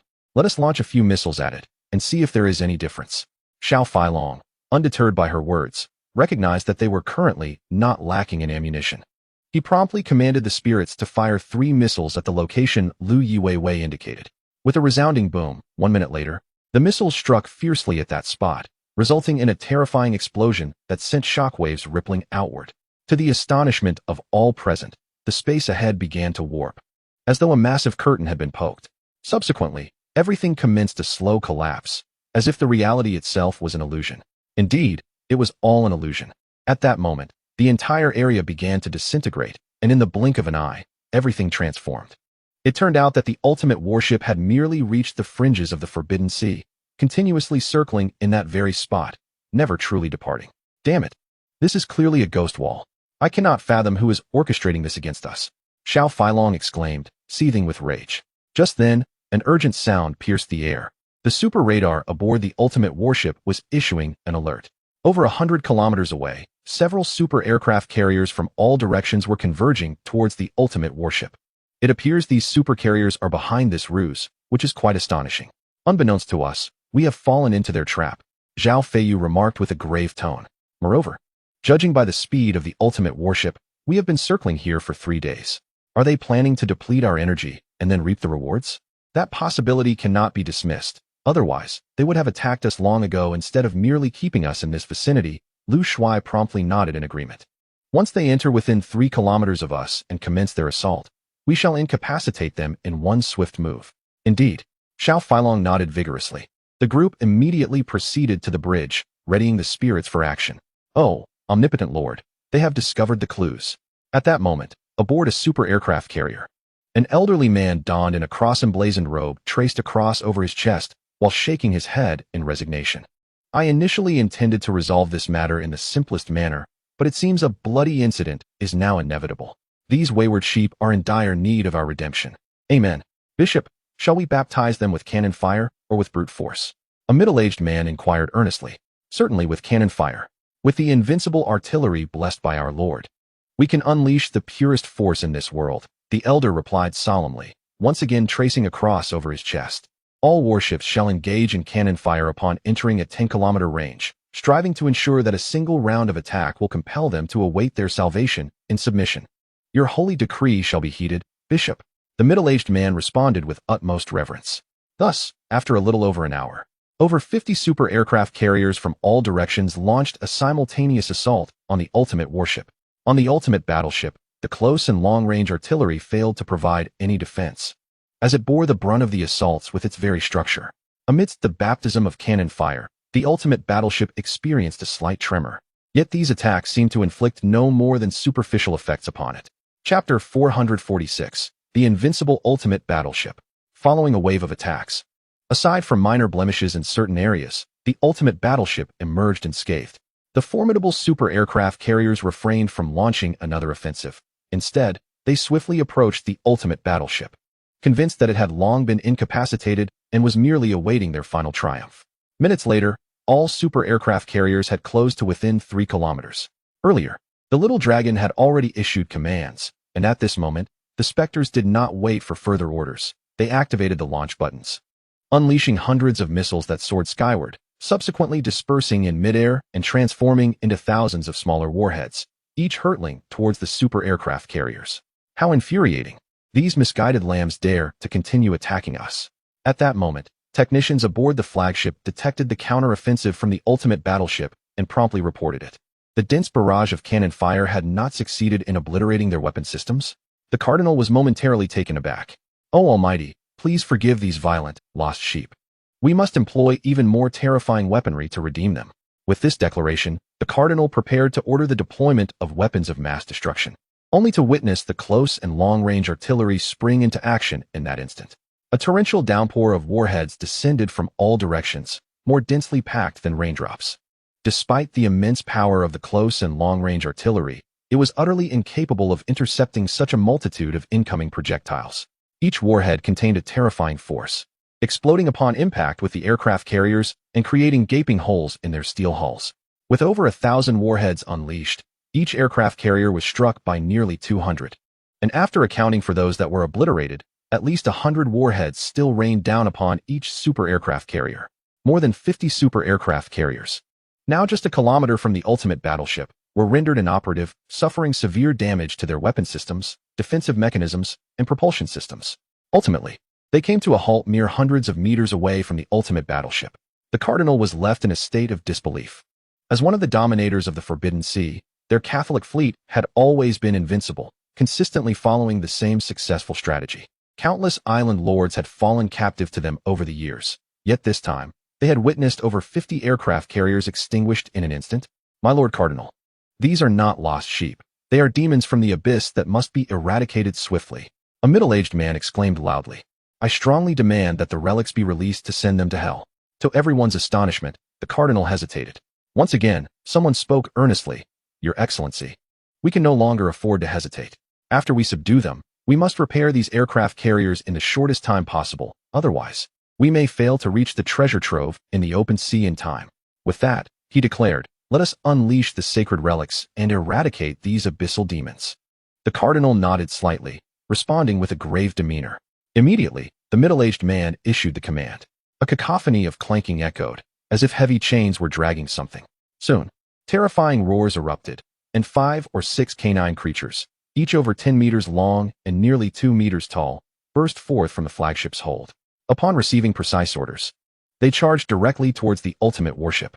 These creatures moved with lightning speed, capable of running through the water.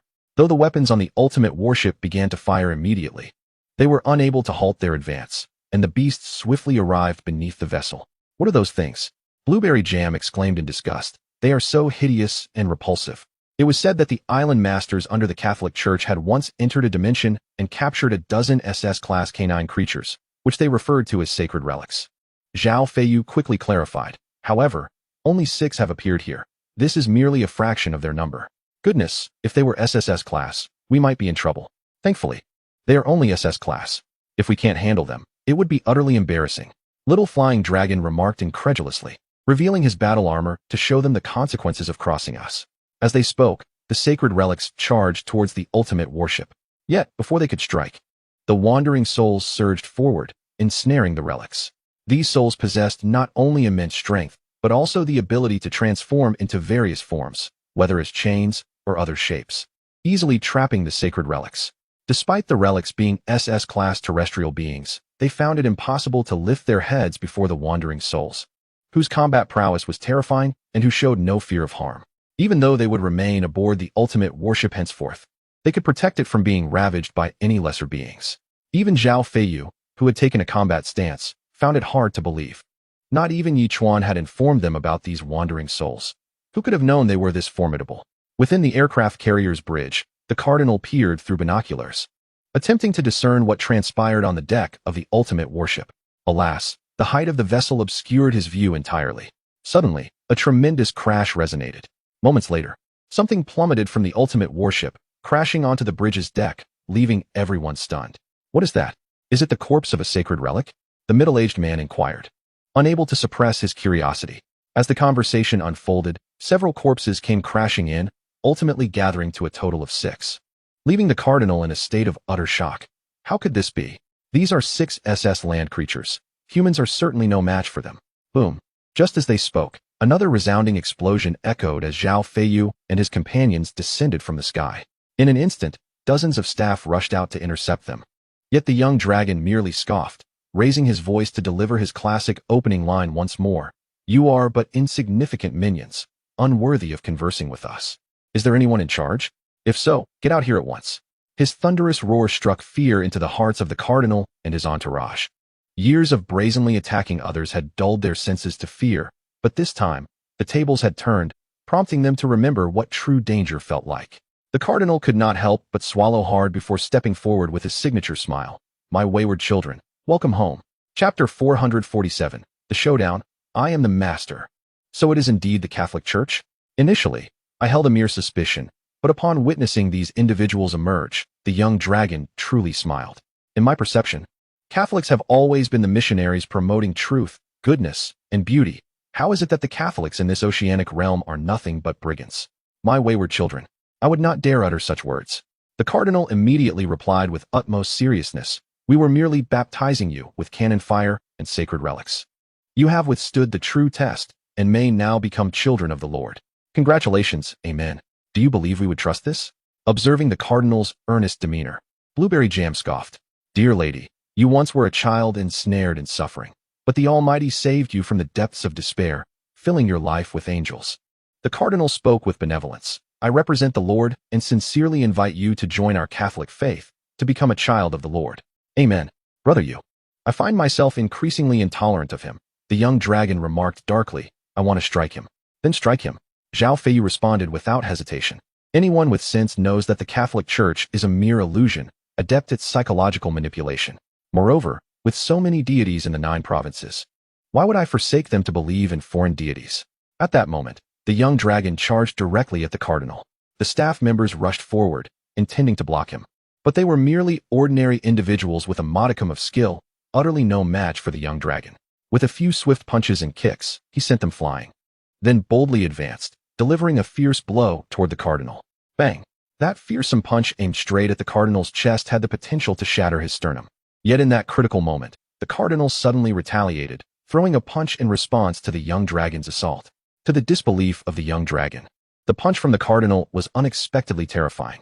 The two clashed, and the young dragon was sent staggering back 7 or 8 meters, only to be halted by Zhao Feiyu, who felt a tingling in his arm, his fist involuntarily trembling. Brother you, this fellow is a master, at least a practitioner of the mirror realm. Oh, omnipotent Lord, why must every time I endeavor to redeem a demon, they resort to violence against me? At that moment, the cardinal emanated a faint, ethereal white glow, appearing remarkably compassionate. Arms outstretched, gazing skyward. Oh God, forgive me for the sins I am about to commit. Amen. He then coldly regarded the assembly. I had intended to communicate with you in the guise of a priest, but instead, I have encountered your malice. Enough pretense. I am a master. I lay my cards on the table. Brother you, why do I feel he is even more deserving of a beating now? The young dragon gritted his teeth and inquired. What of a practitioner of the mirror realm, who decreed that we cannot confront them? Let us not forget, our skills are far from ordinary. Liang Hongying quickly whispered in response. Jam, you and Wei Wei will cover for us while the 4 of us deal with him. With that, the 3 donned their battle armor, accompanied by Lu Shuai wielding a long sword, charging directly at the cardinal. The sight of 3 individuals clad in battle armor indeed astonished the cardinal. He had heard of such armors, capable of enhancing one's combat power by at least double. To his dismay, these adversaries had produced 3 sets in an instant. If he were to acquire these armors, the thought alone amplified the cardinal's own combat prowess. Meanwhile, a middle-aged man lurking in the shadows grinned maliciously at the duo of Blueberry Jam. My dear little angels, your men are soon to be vanquished by the esteemed cardinal. As the saying goes, Those who know how to read the situation are the true heroes. Why not join me for a discussion on life? How about we take care of him, Wei Wei? Blueberry Jam scrutinized the man, her curiosity piqued. You two might not be able to handle me. I am quite formidable. The middle-aged man chuckled, rubbing his hands as he approached them. In a sudden and unexpected move, Blueberry Jam delivered a swift kick to his groin, immediately following with a left hook to his face. The middle-aged man, caught off guard, was sent flying, his jaw dislocated, finally comprehending what Blueberry Jam meant by taking care of. However, this only exhilarated him further. Drawing a cross sword from his waist, he sneered, "It appears today I shall have to crush some delicate flowers." He charged towards the two women, truly revealing his combat prowess, proving himself to be a formidable opponent on the brink of entering the realm. Yet he was unaware that the two women were also on the verge of entering this realm, despite the immense pressure of his combat strength bearing down upon them. They countered with their own martial skills, turning the tide against the middle-aged man. This left him utterly astonished. He had not anticipated that two seemingly delicate young girls could be so ferocious in battle. Yet the most perplexing aspect was that they appeared nothing like combat-ready young girls. The Cardinal in Crimson was increasingly infuriated with each passing moment. As a formidable presence, he found himself for the first time overwhelmed by those who lacked his prowess. The trio clad in battle armor were already a force to reckon with, yet the one without armor matched them in strength.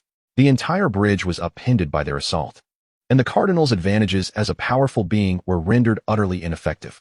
To make matters worse, he suffered a grievous wound from Liang Hongying's blade, the heat from the weapon searing the injury, intensifying his agony. "You wretched demons, your hearts are truly deserving of condemnation."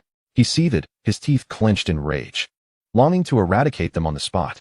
In a world governed by a merciful God, how could such fiends exist?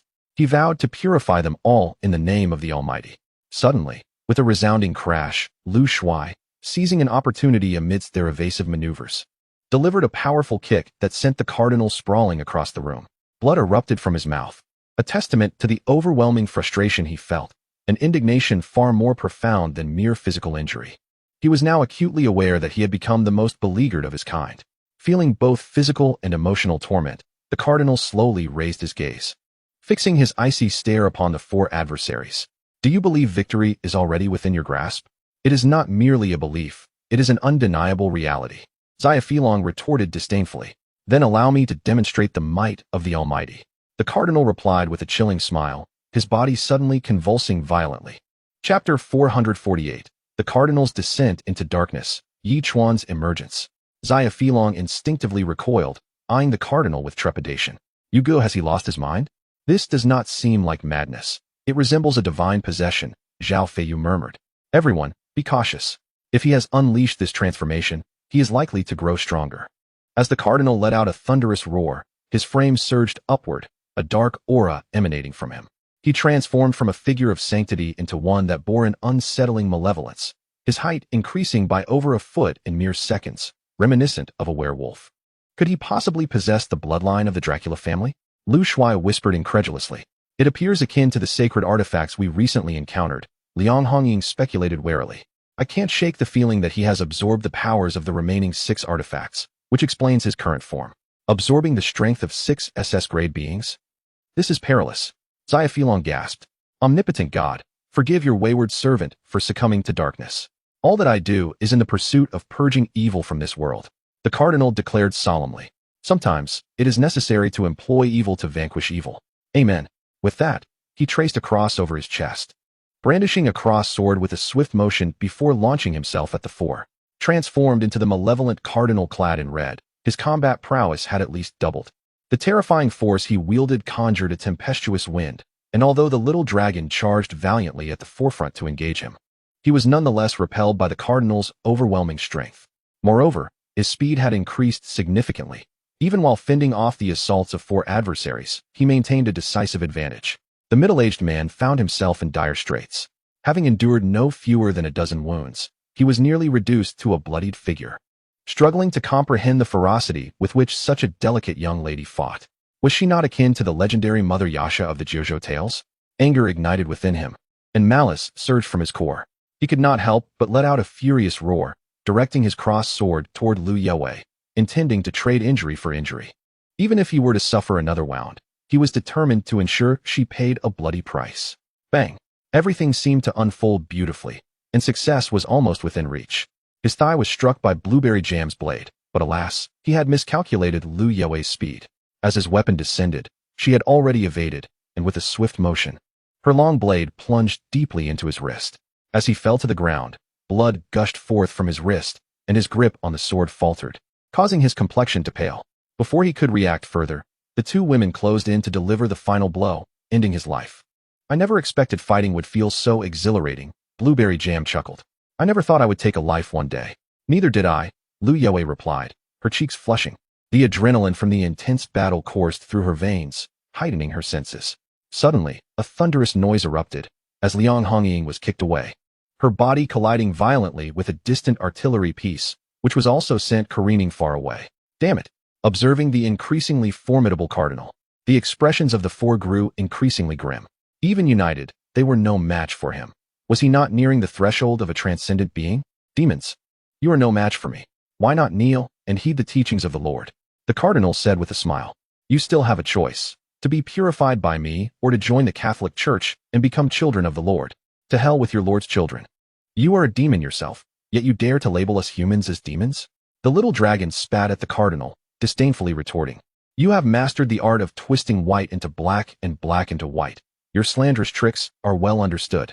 You must realize that history is written by the victors. Since I declare you demons, then you are demons. The cardinal scoffed. Now, you may make your choice. With a collective snort, the four uttered no more words and launched themselves once more, resolute in their vow to slay the cardinal. Upon witnessing the situation, Blueberry Jam immediately joined the fray. Although she managed to exert some pressure on the cardinal, the aura emanating from him grew increasingly formidable. Ultimately, with a terrifying surge, he sent all 6 combatants flying. At that moment, the cardinal bore no semblance of holiness. A dark miasma enveloped him, and the cross sword was ensnared with strands of black. He fixed his gaze upon the severely wounded Blueberry Jam, sneering as he proclaimed, Little lamb, I shall purify you first. With a thunderous roar, he lunged toward her like a bolt of lightning. In that instant, Blueberry Jam's expression shifted dramatically. Her strength was already limited, and within mere minutes of joining the battle, this madman had sent her hurtling away. What was this? One moment she was reveling in the thrill, and the next, it was game over. Jam! Liang Hongying shouted in desperation, rushing toward Blueberry Jam. In that moment, she would have gladly taken her place. Suddenly, a thunderous sound resonated as a long blade descended from the heavens, landing squarely on the deck, obstructing the cardinal's path. Despite his overwhelming power, the cardinal was momentarily daunted by the aura of the long knife, coming to an abrupt halt as he glared coldly at it. Brother? Little flying dragon trembled. Incredulity etched across his face. Brother? Blueberry Jam's heart, which had been suspended in dread, finally found some solace as she joyfully scanned her surroundings for Yi Chuan's presence. A figure descended from the sky, standing protectively before Blueberry Jam, gazing intently at the cardinal. Old man, what sort of demon are you? Are you here to amuse us? The figure questioned. Who are you? The cardinal demanded coldly. He sensed an unfathomable power emanating from Yi Chuan. Even in his demonic form, he felt incomparable, a fear rising from the depths of his being. Though no battle had commenced, he already felt half defeated. I am the master of the ultimate battleship you seek. Yi Chuan replied nonchalantly. While I was in seclusion, you dared to lay hands on my ship and harm my brother. You shall meet your demise for that. Chapter 449. This is the power of an advanced being with you? Taking a deep breath, the cardinal feigned composure. Those demons were no match for me. You, a mere child, think you can kill me. Brother, stop wasting your breath on him. Just eliminate him. Little flying dragon shouted emphatically, sensing the cardinal's sinister nature, as if he had absorbed several SS-class terrestrial creatures. Heh! In response, each one merely chuckled. This was, without a doubt, a blatant insult to the cardinal. Pointing the cross sword skyward, the cardinal bellowed, Merciful Lord, grant your faithful servant the strength to vanquish this greatest of demons. With that, he swayed his body, and the white and black light of the cross sword intertwined, striking down fiercely toward Yi Chuan. The terrifying power manifested itself even at the tip of the sword, erupting into a blade of energy nearly 20 centimeters long, a testament to the sheer ferocity of the cardinal in red, far surpassing the strength he displayed when confronting the 6 of them moments ago. A tremendous roar echoed as Yi Chuan drew his long blade, advancing 3 steps to meet the cardinal's cross sword from below. The overwhelming force unleashed a shockwave. and the cardinal could distinctly feel the profound impact reverberating through his hands and body. His previously formidable strength was forcefully repelled by Yichuan, sending him hurtling backward. The cardinal's pupils constricted. He could hardly fathom Yichuan's power reaching such heights. As he was propelled backward, he attempted to turn and escape, thinking that if he couldn't win, he could at least flee. However, to his astonishment, he discovered that Yichuan had somehow already arrived behind him, the great blade poised to strike. Cold sweat broke out upon the cardinal's brow. He had completely failed to perceive Yichuan's movements. There was no time for contemplation. He raised the crossed sword to defend himself, only to hear a sharp crack as the sword was severed in an instant.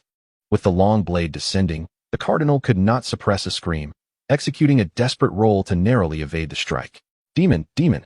He gasped, his face etched with fear. Having entered the realm of the mirror 20 years prior, he had never once been at a disadvantage, even in group confrontations. Yet here he was, utterly humiliated by this scoundrel, with everyone aboard the aircraft carrier observing. Would he still be able to maintain his dominance over this vast fleet? Whether I am a demon or not is irrelevant, Yichuan remarked coolly. Even if we are demons, what of it? You are about to die, and that is all that matters. With that, he slightly angled his long blade, producing a faint yet resonant sound, and taunted the cardinal. So, are you ready to meet your god?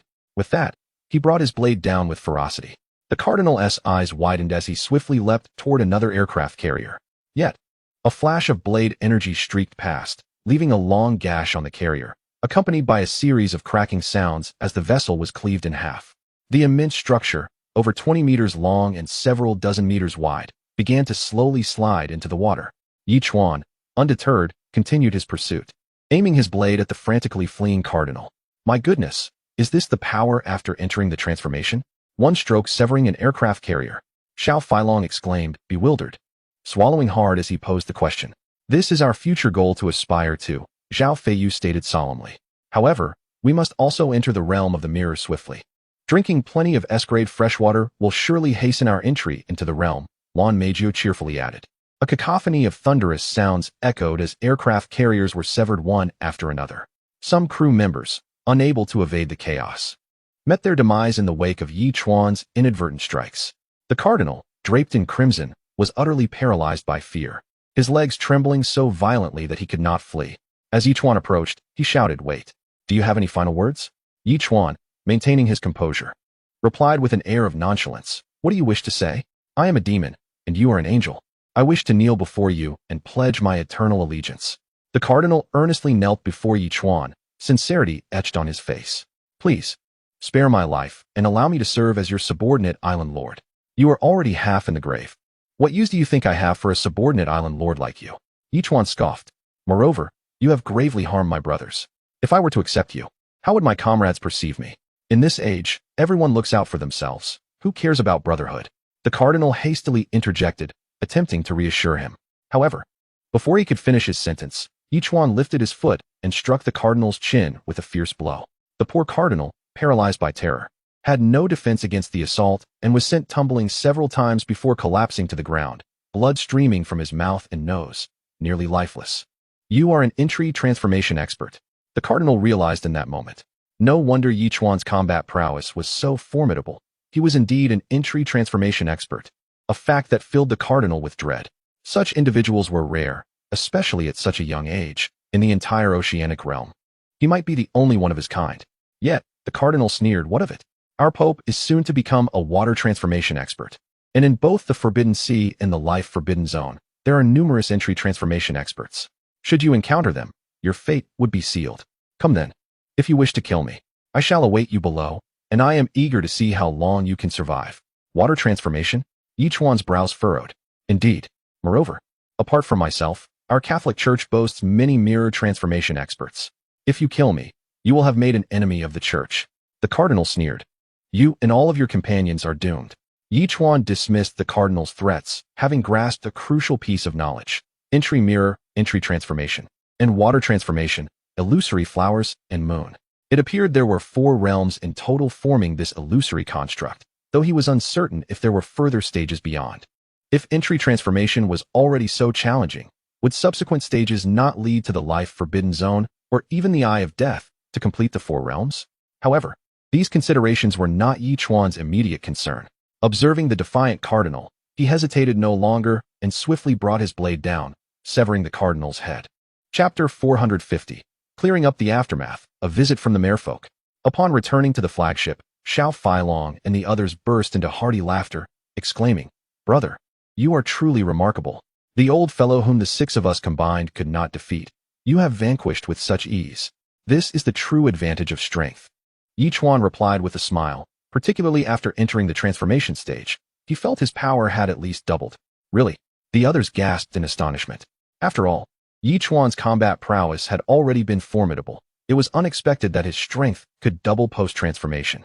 This was not merely a case of 1 plus 1 being greater than 2, but rather the possibility of unleashing a force that could originally reach 100,000 tons, now exceeding 200,000 tons. Yichuan was merely making a conservative estimate, as there were no experts in transformation to challenge him. Nonetheless, he felt entirely capable of confronting SSS-class marine creatures. Of course, the true test would only come when such a creature appeared. "Brother, this aircraft carrier is about to sink," Liang Hongying interjected. "Immediately locate the crew members and initiate the exchange for the aircraft carrier and everything else," Yichuan decisively commanded.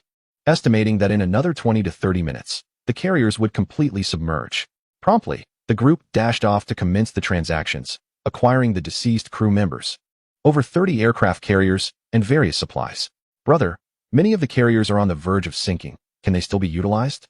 Xiao Feilong inquired skeptically. Of course, Yichuan shrugged. He had already communicated with the system. Although many were severed in half, they could still be fused and reconstituted. Over 30 aircraft carriers could indeed be amalgamated into a rudimentary ultimate battleship. Yichuan traded for all the super aircraft carriers and promptly began the reassembly process using the system. Soon, a colossal battleship materialized, eliciting gasps of awe from the onlookers. Blueberry Jam tilted her head curiously, observing the spectacle. "Brother, how did you accomplish this? Is it some sort of special ability?" Although everyone had witnessed Yichuan's feats before, they had never inquired, recognizing it as his secret weapon. However, Blueberry Jam's curiosity prompted the others to glance at Yichuan with intrigue. "This is my secret weapon that allows me to thrive effortlessly even in the novice zone," Yichuan replied nonchalantly.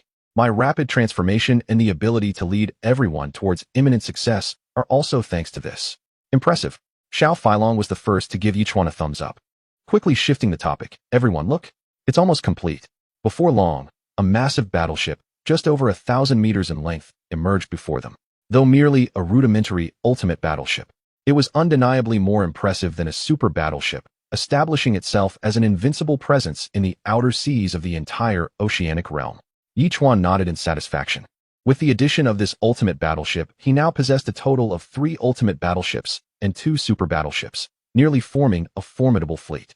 If they indeed combined forces, they might even dare to venture into the perilous zone of life. At that moment, the group returned to the ultimate battleship, swiftly heading towards their destination. After all, they had already lingered here for at least 3 days, and whether they could arrive in time for the impending battle remained uncertain. The sky was gradually darkening. Having gone 7 days without sustenance, Yichuan specifically instructed Saturday to prepare a lavish feast. The food was so delectable that he could hardly contain himself, estimating that he would consume a third of the entire spread. The others looked on in astonishment, realizing just how ravenous their leader was. Indeed, 7 days without food posed quite the challenge. After enjoying a warm shower, Yichuan finally reclined comfortably on his bed, feeling utterly relaxed. Having refrained from checking the public chatroom for 7 days, he could not help but glance at it. "Have you all heard? Those Western Island lords have managed to summon an SSS-grade marine creature. Is it true? An SSS-grade marine creature has come to confront us in the 9 provinces? With so many battleships at our disposal, wouldn't it be futile to charge in? Has the multinational alliance not intervened regarding this matter? The audacity of those ruffians employing an SSS-grade marine creature is blatantly unfair. The Western Island lords already outnumber us in the 9 provinces. Now with the emergence of an SSS-grade marine creature, it feels as if we are utterly overwhelmed." As he absorbed this news, Yichuan frowned. Surely, the multinational alliance could not be favoring the West. Regardless of the circumstances, they boast numbers at least double that of the 9 provinces. And with the support of an SSS-grade marine creature, it seemed likely that this singular entity could vanquish a significant portion of the 9 provinces' island lords. He could only hope to reach the scene as swiftly as possible. Otherwise, the situation would indeed become dire. Sleep beckoned. The system has detected that the host has not yet checked in. Would you like to do so? Awaking to the bright dawn, the system's voice greeted him as expected. Check in. Yichuan stretched lazily as he stepped outside, smilingly inquiring, System, I haven't checked in for the past 7 days.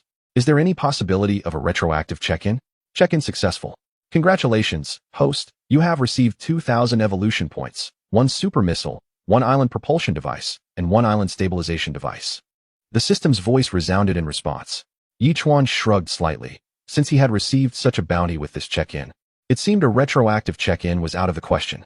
Perhaps the system generously offered him additional items as a form of compensation? Chuckling, he exited the villa. Though a frown soon creased his brow, he heard anguished cries emanating from the beach and, without hesitation, leaped into action, darting through the treetops until he finally arrived at the shore, where he shouted, Stop! Master! A voice echoed in Yichuan's ear. These fellows have stealthily come ashore. I initially thought they were foes. If they were enemies, the dolphins would certainly have raised the alarm. Yichuan waved his hand and said, They are my friends. At that moment, the roots entangling several mermen immediately loosened and returned to the earth. Yichuan then smiled and said, My apologies, esteemed brother. My guards mistook you for adversaries. Brother, that was truly terrifying. Without any warning, we were captured. The mermaid laughed heartily and approached Yichuan for a warm embrace. The newcomers were none other than the gluttonous mermaid, Yu Qi, along with the disgruntled big fish. Chapter 451, Side Quest, Preparing for Early Completion. Haha, my sincerest apologies. Yichuan chuckled heartily, waving his hand dismissively, then curiously inquired, However, what brings you here? Mentioning it made him furious. Damn it, exclaimed the gluttonous mermaid, her expression darkening. Our territory has been attacked by the dark mermaids. Suddenly, 5,000 or 6,000 of them surged forth, scattering our 100,000-strong army. The princess has also been captured. Big Fish quickly added. We were actually heading back to our base to fetch reinforcements when we spotted you and decided to come over. Now I understand, Yichuan said. Enlightened. Fortunately, he had hastened back to Turtle Island with the ultimate battleship. Otherwise, they would have missed each other. However, he had not anticipated the sudden attack by the dark mermaids, nor that Yutian would be taken. This side quest would lose its significance if not completed swiftly. The dark mermaids were formidable SSS-level oceanic creatures. Although he, in his transformed state, could contend with SSS-level beings, he was uncertain of the outcome against the Ultra-S-level creatures. Nevertheless, Yutian was their friend. Failing to rescue her could lead to unforeseen consequences. If, due to his hesitation, Yutian were to perish, it would render everything meaningless. Contemplating this, Yichuan asked, Brother, how far is the lair of the dark mermaids from here? If feasible, we could lend our assistance. Not far, Big Fish promptly replied. At the speed of this turtle, we would arrive in approximately a day. We reside at the junction of the Outer Sea and the Forbidden Sea. Primarily in the Outer Sea. Brother, I believe it would be wise for you to refrain from getting involved, the gluttonous mermaid said, her lips pursed in seriousness. The lair of the dark mermaids houses nearly 100,000 dark mermaids, all A-level oceanic creatures, along with that Ultra-S-level being. This is undoubtedly a battle fraught with unpredictability. While I am eager to rescue the princess, our base contains 40 to 50,000 merfolk. If we were to mobilize our entire kin, it is not impossible to confront the dark mermaids and the Ultra-S-level creature. Her words genuinely touched Yichuan. Even after Yutian had been captured, she was still concerned for their safety. How profoundly moving that was. Yichuan smiled and waved his hand, calmly stating, Brother, no need to say more. We are friends, comrades. And I hold a favorable impression of Yutian. Given your predicament, how could I refrain from lending a hand? Moreover, I have a quest to complete. If I neglect it, it will weigh on my conscience, won't it? I've already acquired an island propeller, so even if it delays me for a day, it poses no issue. With this thought, Yichuan promptly gestured, perfect timing. I haven't had breakfast yet. You two should join me. The gluttonous mermaid, without hesitation, chuckled heartily. Over the past month, I've truly missed the delectable cuisine and fine wines on your island. This time, I intend to indulge. Subsequently, Yichuan instructed Saturday to triple the breakfast provisions and brought out several bottles of Maodai and rare vintage wine as a warm welcome for them. The route to the lair of the dark mermaids was diagonal, not a return journey. Upon reaching their destination, they had effectively consumed half of their travel time. Even if they spent an additional day at the dark mermaid's lair, they could still return swiftly with the island propeller. As the day swiftly passed, nightfall arrived. The gluttonous mermaids were so full they could barely move, and they finally called it a day, smiling at Yichuan. Brother, after tonight, We shall reach the Dark Mermaid's lair. Tomorrow promises to be a fierce battle. I wonder if you are prepared? Rest assured, I am ready for tomorrow's confrontation, Yechwan replied, his expression turning serious as he nodded decisively. I will rescue Yutian. The two mermaids exchanged solemn nods, their expressions grave, and said nothing further. Soon, everyone retired for the night.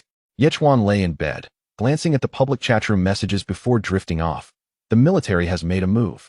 Commander Zhao Taifeng has led 30 warships and is approaching the treasure site. This is monumental news for our Jiuzhou. Why only 30 warships? The military strength is said to surpass that of many powerful families, isn't it? The specifics are unclear, but only 30 have arrived thus far. Nonetheless, this signifies the military stance in this impending conflict and a challenge to the multinational alliance. It seems that after this battle, Jiuzhou may sever ties with the alliance. Doesn't that imply another fierce battle ahead? The multinational alliance is notoriously tyrannical. If Jiuzhou withdraws, it will undoubtedly provoke their wrath. Let us not forget, the alliance comprises many Western nations, and after this battle, how many warships will remain? Regarding the multinational alliance, Yichuan's impression lingered on the time when over 300 warships were annihilated by the cunning octopus. He had not anticipated that the alliance would exhibit such audacity. However, since Yichuan intended to intervene in this matter, he resolved to see it through to the end. If the multinational alliance dared to interfere, they could forget about their continued existence. Sleep. The system's voice echoed as usual, noting that the host had yet to check in. Check in. Yichuan yawned and slowly rose, gazing out the window. He was taken aback. Outside, a pervasive gloom enveloped the surroundings, suggesting an impending tempest that imparted a heavy sense of foreboding. The gluttonous mermaid and the large fish were in the villa's courtyard, gazing skyward. Yichuan promptly descended, and the system's voice followed. Check-in successful. Congratulations, host, you have gained 2,000 evolution points and a super missile set. Is this the lair of the Dark Mermaids? Yichuan inquired, moving closer while surveying the area. Indeed, the large fish responded with a grave expression. 20 nautical miles ahead lies the Devil's Island, home to nearly 100,000 Dark Mermaids. An Ultra S-class marine creature is circling beneath the island and has likely detected our presence. Why hasn't it attacked us? The little dragon, who had also approached, questioned with curiosity. Chapter 452. Rescue of Yutian. Stirring the Ultra S-class creature, I am uncertain about that myself, Yichuan replied, shaking his head slightly. Perhaps it perceives the sea turtle as prey? That is a possibility, though not a certainty. The gluttonous mermaid, unusually serious at this moment, added, I believe we can only advance another 10 nautical miles at most. Otherwise, we may be attacked. Let us proceed another 10 kilometers. I will enter Devil's Island and strive to rescue Yutian in advance, Yichuan declared decisively. I will accompany you. Both the gluttonous mermaid and the large fish exclaimed in unison. Oh, the more people there are, the larger the target. It's better if I go alone. Yichuan waved his hand and leaped onto Wang Kai, ascending directly into the sky. Devil's Island spans approximately 3 square kilometers, boasting a highly dense patrol system with 12 members per squad. 12 squads patrol the entire island, intermingling their routes. Should any individual detect something unusual, they would immediately raise an alarm, prompting the Dark Mermaids to mobilize. Even a mosquito would struggle to enter undetected. Wang Kai pretended to be an ordinary albatross, and as they passed over Devil's Island, discovered the safest spot. Yichuan promptly jumped down, swiftly incapacitating a patrolling member by covering his mouth and rolling into the underbrush. With a dagger pressed against the patrolman's throat, Yichuan asserted directly, I know you wish to live. Tell me where Yutian is being held. I will only knock you out, not kill you. At the mountain's peak, in the dungeon. The mermaid, seemingly unwilling to meet her demise, responded with a muffled sound, only to be swiftly rendered unconscious by Yichuan's strike. Without hesitation, Yichuan departed from the scene, moving stealthily upwards like a lizard. He soon reached the summit, where he discovered the entrance to a dungeon fortified by massive stones, guarded by 6 mermaids. This sight left Yichuan momentarily speechless. Being on the territory of the Dark Mermaids, the security was undeniably stringent, and the likelihood of anyone sneaking in was virtually non-existent. It was absurd for them to dispatch such a multitude for this task.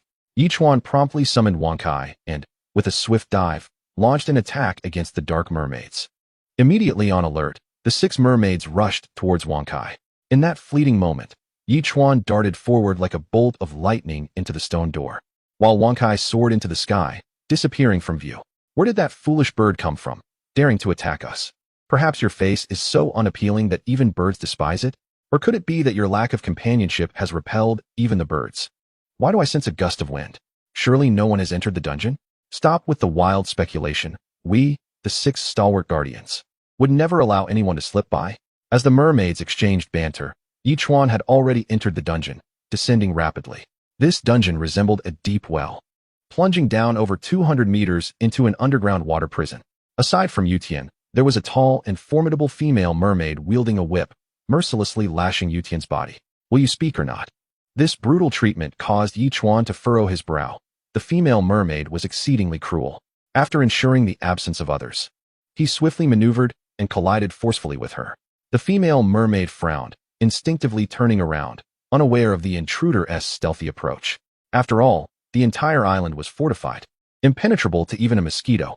Could anything smaller and more elusive exist? Her negligence resulted in her being caught off guard by Yichuan's impact, sending her hurtling backward against the stone wall, causing the entire space to tremble. Brother Yi. Upon seeing the newcomer, Yutian's expression shifted. You've come to rescue me?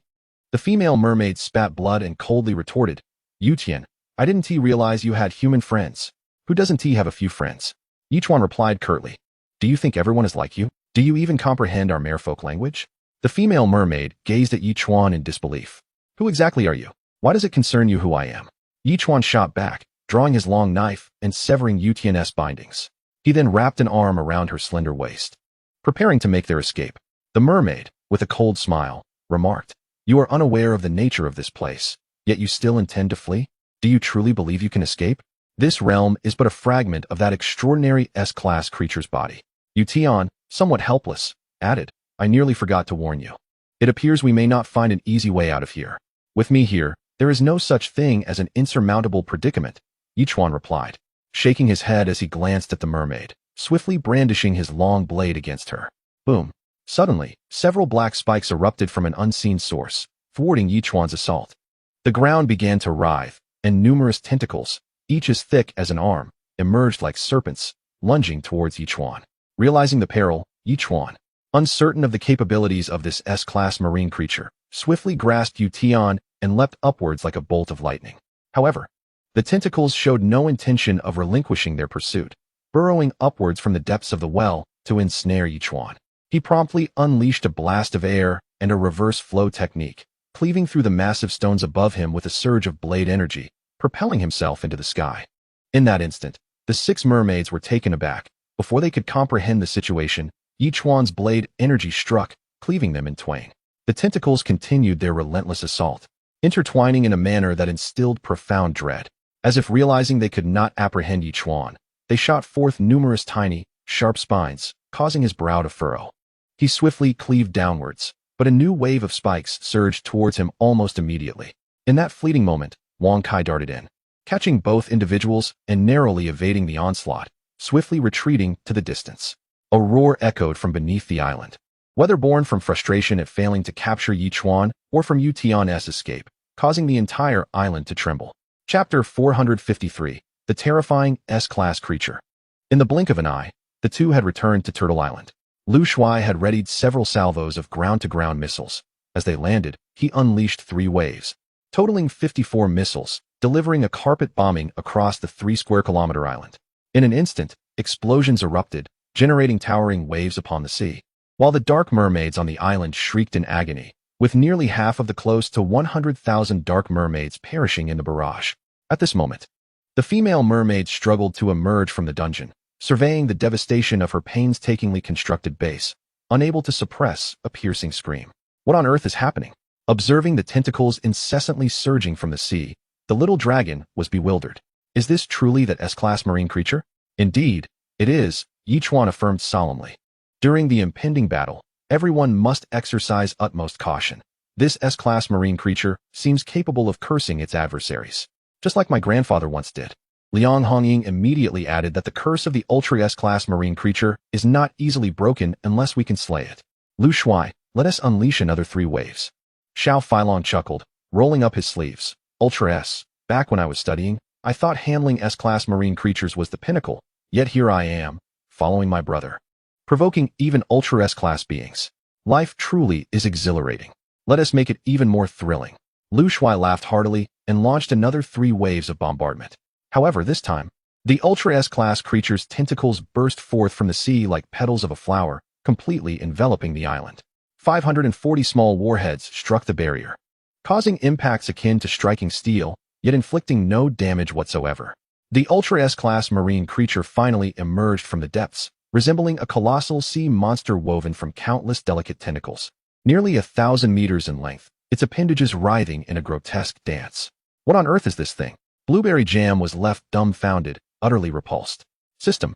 What is the origin of this creature? Ichuan furrowed his brow and inquired softly. The tentacle monster, an Ultra S-class marine being, is composed of millions of tentacles, each capable of infinite extension. Its body can morph into various forms, and in its mature state, it is impervious to physical damage.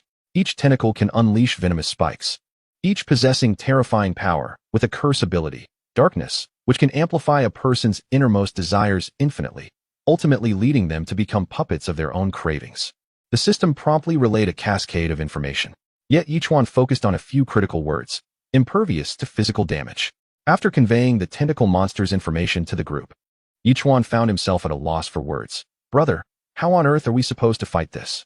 We specialize in physical damage. Is there anyone who can deal magical damage? As he spoke, the tentacle monster began to move. Countless tentacles instantaneously formed into a massive axe, descending upon Turtle Island with ferocity. Despite the temporal defenses placed upon Turtle Island, the mere sight of an axe almost as long as the island itself was enough to induce trepidation. With a thunderous crash, the colossal axe struck the barrier, the tremendous force causing the island to sink into the sea, cleaving the water into a vast chasm several meters wide that extended for kilometers, ultimately transforming into two towering waves surging outward. Despite being just one strike, the previously invulnerable barrier displayed a faint crack, with seawater beginning to seep through, reminiscent of rain falling upon Turtle Island. I must say, is this creature not excessively powerful? Xiao Feilong's brow was furrowed. And since it is impervious to physical attacks, our assaults are futile. How can we possibly contend with it? Therefore, we must devise a solution that serves both ends. Yichuan spoke in a somber tone. At this moment, the sea turtle surged forth from the ocean, unleashing an overwhelming force of absolute gravity along with a current reversal technique. Tons of gravitational pressure bore down upon the tentacled creature, which countered by manifesting an immense shield composed of countless tentacles. The sea turtle found itself barred from reaching its foe, and despite charging forward for several kilometers, it failed to make contact with the tentacled beast and was ultimately repelled by its formidable elasticity. In swift succession, the tentacles launched an unrelenting assault, rendering the turtle's previous efforts futile as they ensnared it like a prison. The sight of the tentacles enveloping Turtle Island instilled a sense of despair, especially as ominous cracking sounds echoed, signaling that the protective barrier could shatter at any moment. Should even a few escape, the devastation to Turtle Island would be catastrophic. Suddenly, a multitude of tree roots erupted from the forest, piercing through the tentacles and creating a substantial rift. In the wake of this, numerous sharp spikes shot forth, transforming into small tree guardians that engaged the tentacles in battle. Leaf River's expression shifted, and he promptly commanded, "Heavy artillery." The little dragon, taken aback, dashed up the mountainside and activated the heavy artillery, launching a barrage of fiery projectiles into the sky. The terrifying flames erupted in an explosion, igniting the severed roots and wooden spikes, which blazed fiercely as they burned against the tentacles. True to Leaf River's expectations, the tentacles recoiled in fear of the flames, hastily retreating into the water, thereby granting Turtle Island a fleeting respite. However, with a sharp crack, the protective barrier finally succumbed to the pressure, vanishing entirely. I had thought this was an Ultra S-class marine creature without weaknesses. It turns out its vulnerability lies in fire. The little dragon chuckled, realizing the simplicity of the situation. The three small ones had also ascended into the skies, circling at heights of several dozen meters, poised to deliver a decisive blow to the tentacled monstrosity.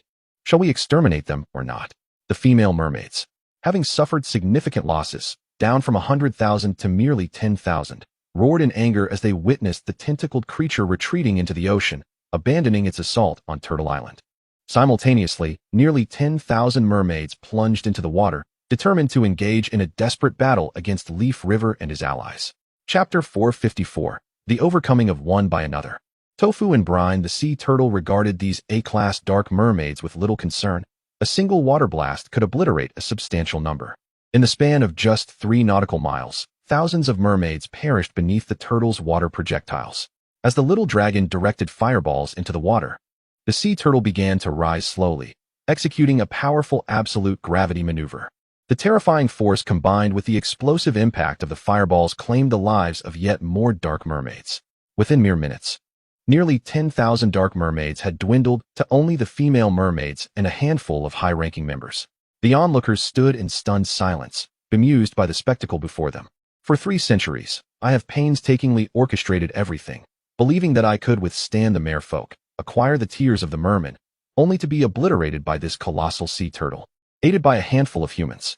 Is it truly the case that the merfolk are so vulnerable before humanity? Suddenly, a tremendous roar reverberated through the air as the lurking tentacled beast unleashed countless appendages, solidifying them into a formidable hammer that struck upwards from the depths, forcefully impacting the turtle's underbelly and propelling it high into the sky. In that instant, the tentacles coalesced into a dozen stout spikes, poised to impale the turtle upon its descent. The turtle, in that moment, surrendered all resistance, ascending effortlessly to several thousand meters above. A supermissile, alongside a barrage of ground-to-ground and incendiary projectiles, rained down upon the ocean with ferocity. The explosions echoed, and the supermissile's formidable might sent water surging hundreds of meters into the air. Following this, monstrous waves, towering over 100 meters, engulfed Demon Island, while the subsequent ground-to-ground and fire projectiles crashed down in a relentless onslaught, igniting the surface of the sea in a conflagration. Each one immediately employed the technique of transmitting through shared sight, witnessing the tentacled creature being scattered as if mere strands of hair by the blast of the super missile, flames consuming thousands of tentacles, rendering them lifeless as they floated upon the surface. However, once the barrage subsided, the creature began to morph rapidly, transforming into a gigantic trumpet.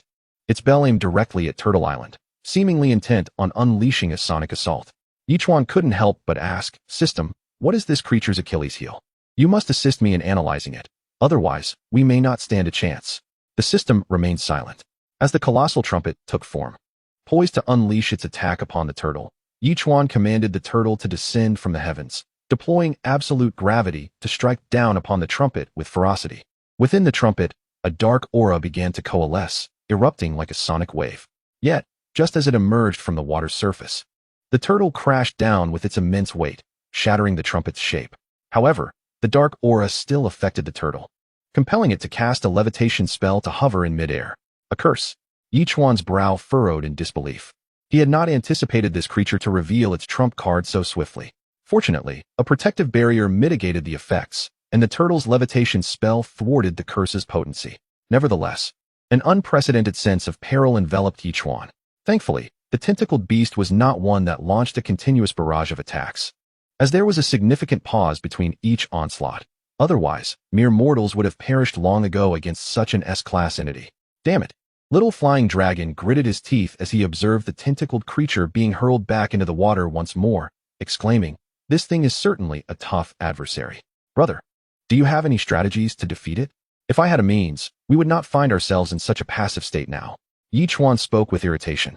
Facing an Ultra S-class marine creature for the first time certainly left him lacking in experience. As he spoke, the tentacled monster transformed into an entirely different form, resembling a colossal statue of Buddha, towering hundreds of meters high, casting its gaze down upon Turtle Island. Countless sharp spikes, akin to fine needles, continuously launched towards the island, accompanied by a series of dull thuds. The protective shield in the high sky resembled a hedgehog, making it nearly impossible to discern the tentacled creature above. As the number of spikes increased, the time-sensitive protective shield began to develop a multitude of cracks, seemingly on the verge of shattering. Roar! At that moment, a violent tremor emanated from the ocean as dolphins unleashed a sonic wave attack upon the tentacled beast. The entire sea surface appeared to boil with agitation, and upon sensing the sonic assault, the creature surprisingly began to shrink rapidly, directing its tentacles towards the dolphins in retaliation. Sonic waves. Each one was taken aback. This creature feared sonic attacks, which caused its body to diminish. He promptly issued another command to the dolphins, unleashing a terrifying barrage of sonic waves that thoroughly bombarded the tentacled monster. The creature's form continued to shrink under the relentless sonic onslaught, reducing from several kilometers to nearly 100 meters. Eventually, at the precise moment the dolphins were ensnared, the monster's size diminished to 5 or 6 meters. its body composed of threads as fine as hair. Though it had managed to bind the dolphins, its diminished size compared to the dolphins rendered it powerless. This is the legendary principle of one being subdued by another, like soy sauce on tofu. Lu Shuai exclaimed in astonishment. Such a terrifying Ultra S-class creature was subdued by dolphins. With a sharp sound, a massive fishing net shot forth, enveloping the entire tentacled monster and promptly hauling it ashore for all to witness. The creature possessed a pair of enormous black eyeballs, which coldly fixed their gaze upon the crowd, extending threads from the net to attack them. Xiao Feilong swiftly drew his long knife, skillfully severing the emerging threads, which, upon hitting the ground, visibly wilted and dried up, eventually falling silent. This creature is not as formidable as it appears. Who said physical attacks were ineffective against it? Xiao Feilong chuckled, brandishing his knife. Just then, the black threads began burrowing into the ground, disappearing into the earth in an instant, startling everyone. Yichuan immediately shouted, "Tree King, seize it!" With that command, the ground began to tremble as roots stirred restlessly. The entire island, except for the villa, began to shake violently. Roar! In the next moment, an angry roar erupted from the forest, seemingly from the giant Bu clan ape. But the next instant, a multitude of trees toppled as the ape soared into the sky, landing before the crowd. At this very moment, the formidable behemoth, cloaked in flowing black strands, had become nearly unrecognizable, resembling a dark incarnation of Spider-Man. Chapter 455. Do you intend to kill it or subdue it? How grand and terrifying! Blueberry Jam gazed at the behemoth with disdain, exclaiming, "Old Boo, how have you become so grotesque? Wretched humans, how dare you treat me this way?" The behemoth surprisingly articulated, "I shall devour your heads. However, do you genuinely believe you can vanquish us?" The small dragon lamented, such a colossal creature reduced to this pitiful state. Reduced to clinging to Old Boo. What more can you do? Can you truly call yourself an S-class marine creature? Shut up, the behemoth roared, revealing its menacing fangs and long tongue, appearing particularly fearsome. Strike him. The small dragon, taken aback, brandished a long blade and charged forward. The behemoth, already possessing formidable combat prowess, became even more terrifying after being parasitized by the tentacle monster, with its fine threads capable of solidifying into weapons, amplifying its strength tremendously. The small dragon, a fierce contender, engaged in a tumultuous battle, causing chaos all around. Fortunately, the Tree King continuously utilized roots and branches to form shields, preventing significant damage from their clash. "You two step outside," Yichuan bellowed. Immediately, Liang Hongying and Zhao Feiyu surged forward, dragging the behemoth toward Demon Island, only to witness the dark power spreading incessantly over it. Although the behemoth would lose its combat capability upon leaving Turtle Island, its power continued to surge under the influence of the tentacle monster, surpassing the realm of transformation. One strike could create a massive crater in the ground, and even with 3 people opposing it, they remained thoroughly suppressed. This creature is undeniably powerful, even in its transformed state. It is not a foe that ordinary transformed beings can overcome, Yichuan remarked solemnly as he observed the battle from a distance. "Brother, since it is exceptionally sensitive to sound waves, why not trap it and use high-frequency vibrations to force it out from the behemoth?" Lu Yue inquired, perplexed. "In its current state, it seems incapable of independent combat, does it not?" Yichuan nodded slightly, as a strategy began to form in his mind. Yet this entity appeared untouchable. Anyone who made contact would immediately be parasitized and succumb to darkness. Contemplating this, Yichuan queried, "System, tell me, how can we eliminate this creature? Conquer or annihilate?" The system unusually responded to Yichuan's inquiry. "Such a being is not easily subdued, is it?" Yichuan pondered, his demeanor turning serious. "Wouldn't one be instantly engulfed in darkness? Only a tendril as fine as a hair can be retained, gradually cultivated to form an entirely new tentacled creature." The system promptly presented a solution. All other strands must be eradicated. Thus, I inquired how to obliterate it. Yichuan reverted to his initial query. However, this time, the system remained silent. With a slight sigh, Yichuan observed the small dragons being repeatedly sent flying and could not help but let out a low shout before dashing towards Demon Island to confront it. Although it had latched onto the body of the Bu clan's giant ape, the ever-changing weapons it manifested still proved overwhelming. Particularly a long knife that bore an uncanny resemblance to Yichuan's own, albeit in a different hue, wielding tremendous power in its swings. With the aid of air blasts and reverse flow techniques, Yichuan managed to hold his ground against the Bu clan's giant ape for a time. Yet, a fist that suddenly materialized on the ape's chest struck Yichuan unexpectedly, sending him staggering back several dozen meters. The giant ape continued to advance, one hand wielding a bone and the other a long knife, resembling a colossal meat grinder, ruthlessly aimed at Yichuan. With a resounding crash, the knife and bone collided with the ground, unleashing a formidable force that created an immense crater, causing underground water to erupt like a fountain. Yet Yichuan's figure was nowhere to be seen. The Bu clan's giant ape furrowed its brow and abruptly turned to look behind.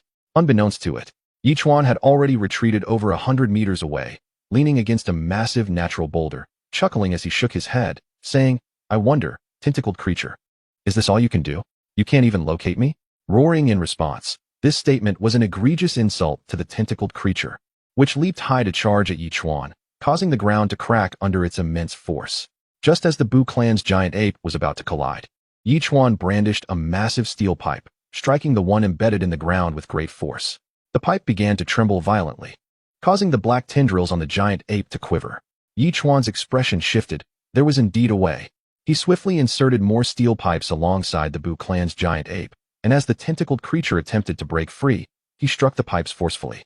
Despite its desperate struggles, the creature writhed in various shapes against the giant ape's surface under the intense vibrations, its cries echoing.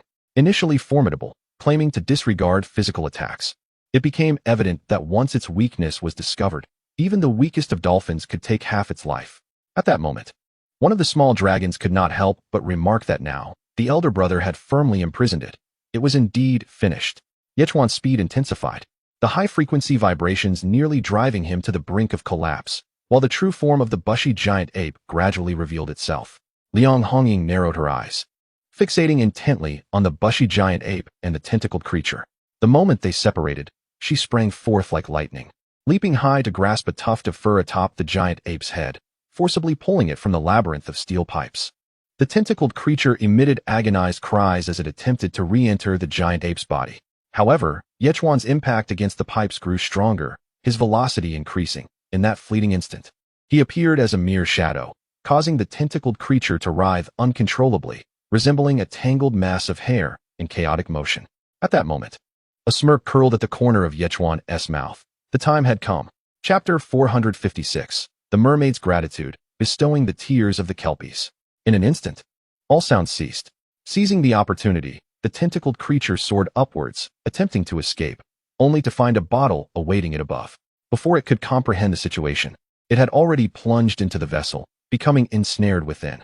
This was the sealing bottle, within which the battleship had been temporarily relocated to Yichuan's system inventory, specifically designed to confine the tentacled creature for the time being. Once sealed inside, the creature began to thrash wildly, its body expanding rapidly due to the water's influence. Within mere seconds, it grew to several dozen kilometers in size. The tentacles, once as thin as strands of hair, now thickened to the girth of an adult's thigh, transforming into various weapons that relentlessly struck the ocean's surface, conjuring monstrous waves. Even the ultimate battleship would likely be reduced to rubble within. Yet, to Yichuan and his companions, it resembled a small creature throwing a tantrum. No matter how large it became, it could not breach the confines of the sealing bottle, nor could it shatter it. "Brother, do you intend to keep it imprisoned in there indefinitely?" asked the little dragon excitedly. "Of course not. Otherwise, where would we place the ultimate battleship and Turtle Island?"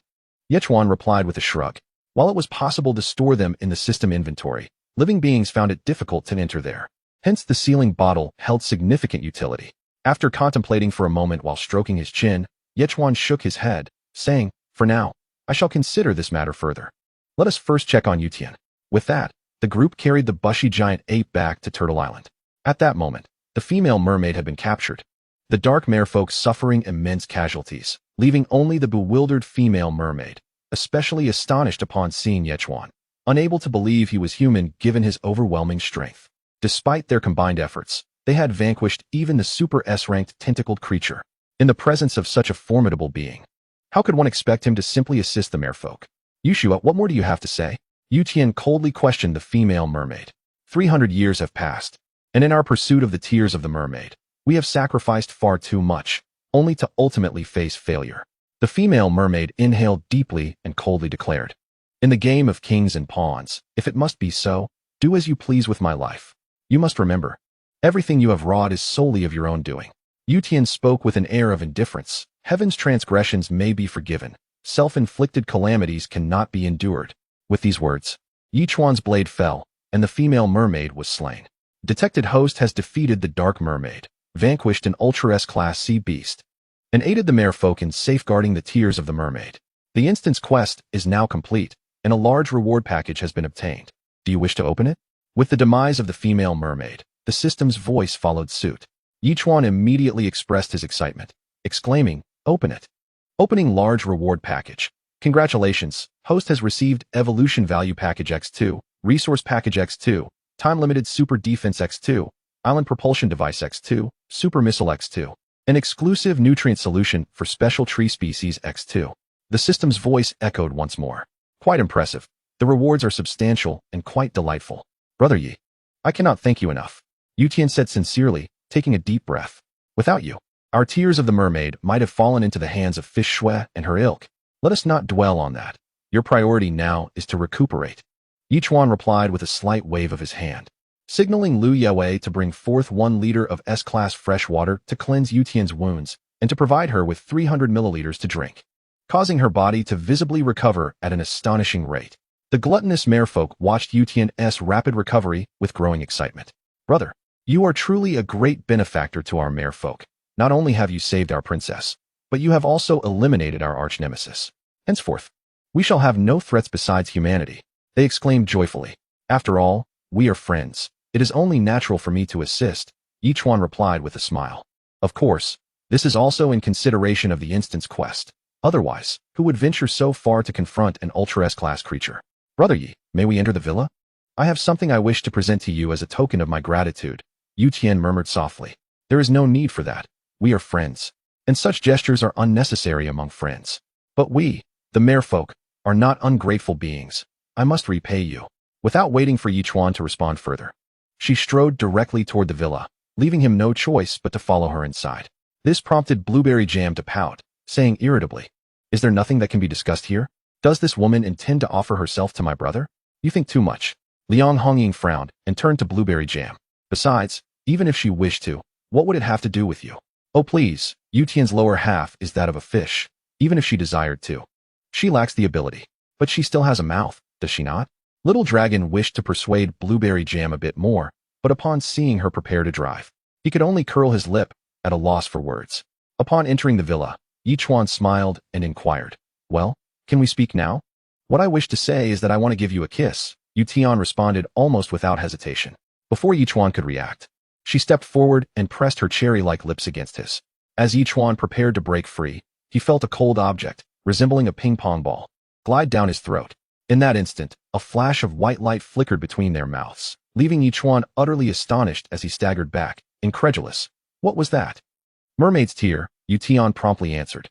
"It is the treasure of our merfolk, and I have kept it within my body until now. I now bestow this mermaid's tear upon you."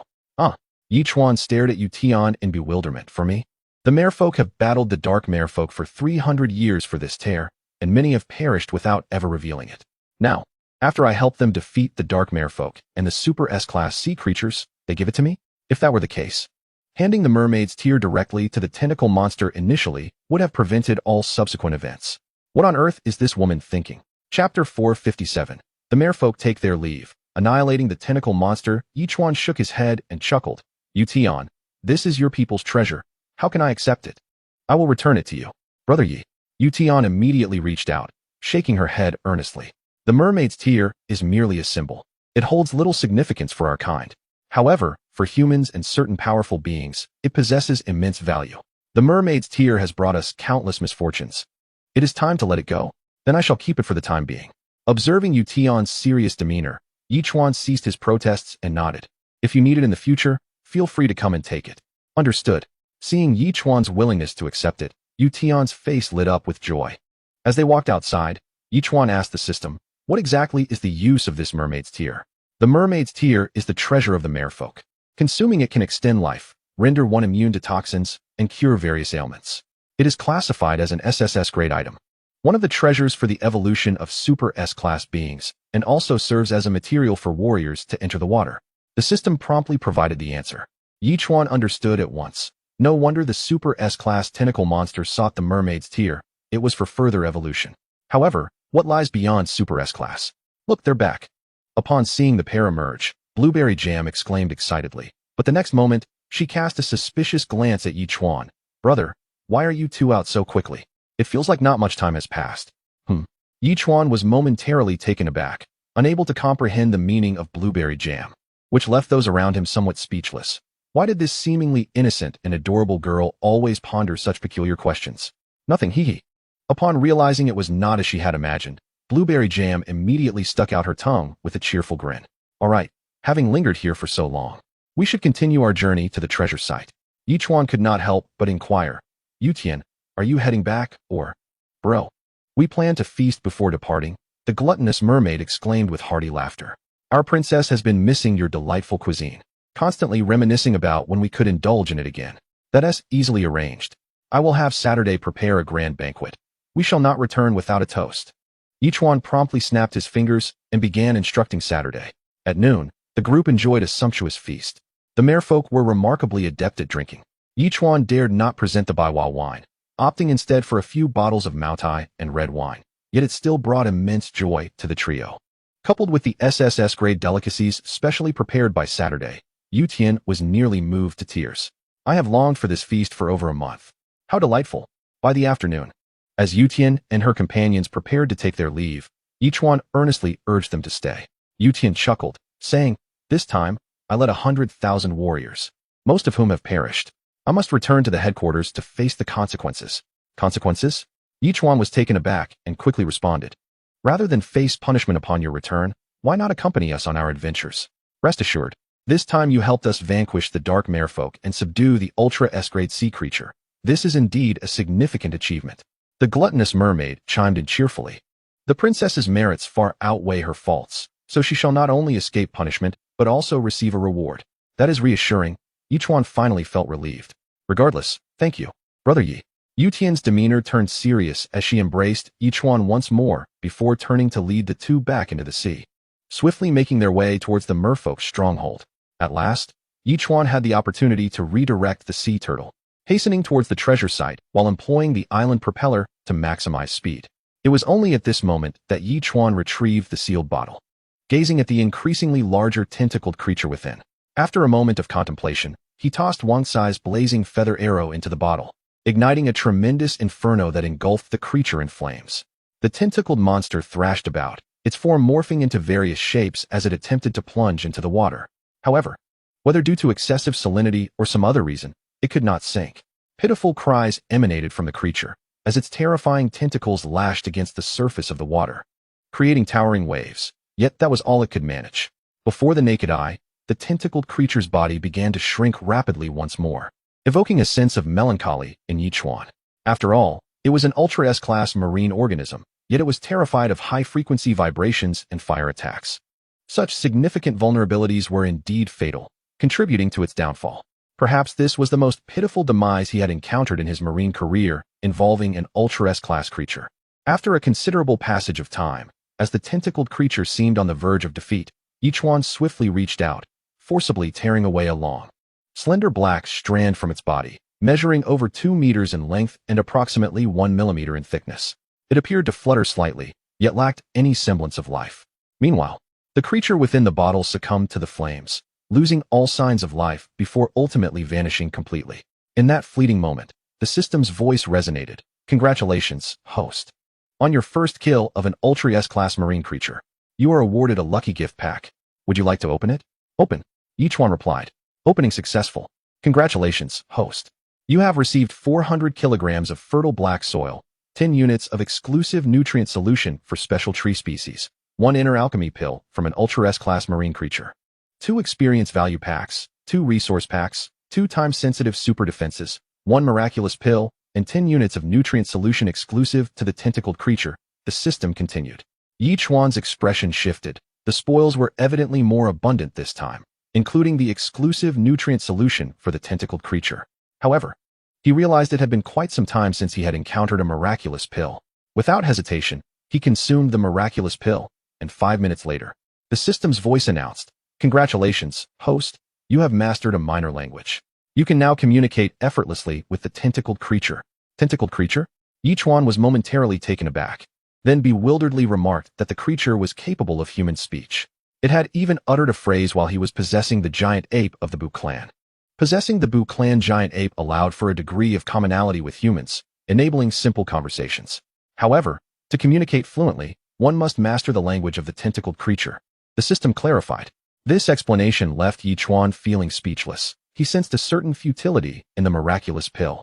Chapter 458. Quest Mission. Eliminate the multinational alliance, observing the tentacle lying limply on the ground, resembling an ordinary strand of hair.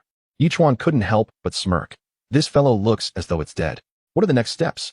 Wrap it around your wrist, administering a dose of nutrient solution daily. The system promptly instructed. Yichuan immediately began to coil the strand around his wrist. Once it was fully wrapped, he dripped a dose of nutrient solution onto it. And to his astonishment, the numerous coils slowly began to merge, ultimately forming a black ring nearly 1 centimeter in thickness, exuding a remarkably gentle aura. It seemed to possess some vitality, yet it was not entirely pure. Not wishing to dwell on the matter any longer and noting that evening was approaching, with Saturday dinner preparations underway, Yichuan promptly exited the room. At noon, the meal was rather rich, and everyone had yet to feel any hunger. On Saturday, a large pot of soup made from lychee mushrooms and snake meat delighted everyone for dinner. As the day drew to a close, Yichuan lay comfortably in bed around 10 o'clock, feeling somewhat surreal. Today, he had even managed to defeat an Ultra S-level marine creature. It was likely that most island lords had never vanquished such formidable beings. Even those of SSS level were probably few and far between. This feat was certainly something he could boast about for a lifetime. Chuckling and shaking his head, Yichuan promptly opened the public chat room to glance at the messages. That group from the multinational alliance seems to be intentionally making things difficult for us in the 9 provinces, as they have yet to address the foreign island lords using SSS-level marine creatures. The multinational alliance has always preferred to engage with foreign island lords, disregarding their own. This is rather typical. We can only strive for self-reliance and aim to assert ourselves in this conflict. The military has yet to dispatch additional warships. Currently, nearly 1,000 vessels have arrived in the 9 provinces, which is woefully inadequate compared to the Western Island lords. Does anyone know whether the formidable individual emerging from the novice zone will participate in the battle? He appears to possess extraordinary strength. If he joins the fray, we may yet have a chance of victory. Blueberry Jam seems to associate with that individual, yet she did not respond when asked about him during the last livestream. Now, the predominant topic of discussion is this war. Even news about newly discovered mineral resources has taken a back seat. However, the issue with the multinational alliance remains infuriating. The 9 provinces are already at a disadvantage, and now the multinational alliance is shielding the foreign island lords, clearly bullying us. If they do not uproot these foreign lords, they would be failing to confront their arrogance. Suddenly, as Yichuan simmered in frustration over this matter, the system chimed in. A Fuban wrote, "Instance quest has been detected. Would you like to accept?" There is also an instance quest. Yichuan was taken aback and immediately inquired about it. Instance quest. The host must eradicate the multinational alliance within a month to receive substantial rewards. Do you accept? The system responded. What? Yichuan was momentarily stunned. Just as he was contemplating the multinational alliance's bullying, the system presented him with such a quest. But why was it classified as an instance quest rather than a hidden task? Could it be that the multinational alliance does not exist within the dimension of the oceanic world? The host may choose to accept or decline. The system interjected once more. I must accept. Yichuan replied almost without hesitation. Detection confirms the host has accepted the instance quest. Please complete it promptly. The system replied immediately. Well, just as I was about to sleep, I ended up accepting such a thrilling task. Time to sleep. Detection indicates the host has not yet checked in. Would you like to check in? In the brief interlude of opening and closing his eyes, the voice of the system resonated, announcing the check-in. Yichuan, still in a daze, murmured in response yet failed to comprehend the system's notification, slipping back into slumber.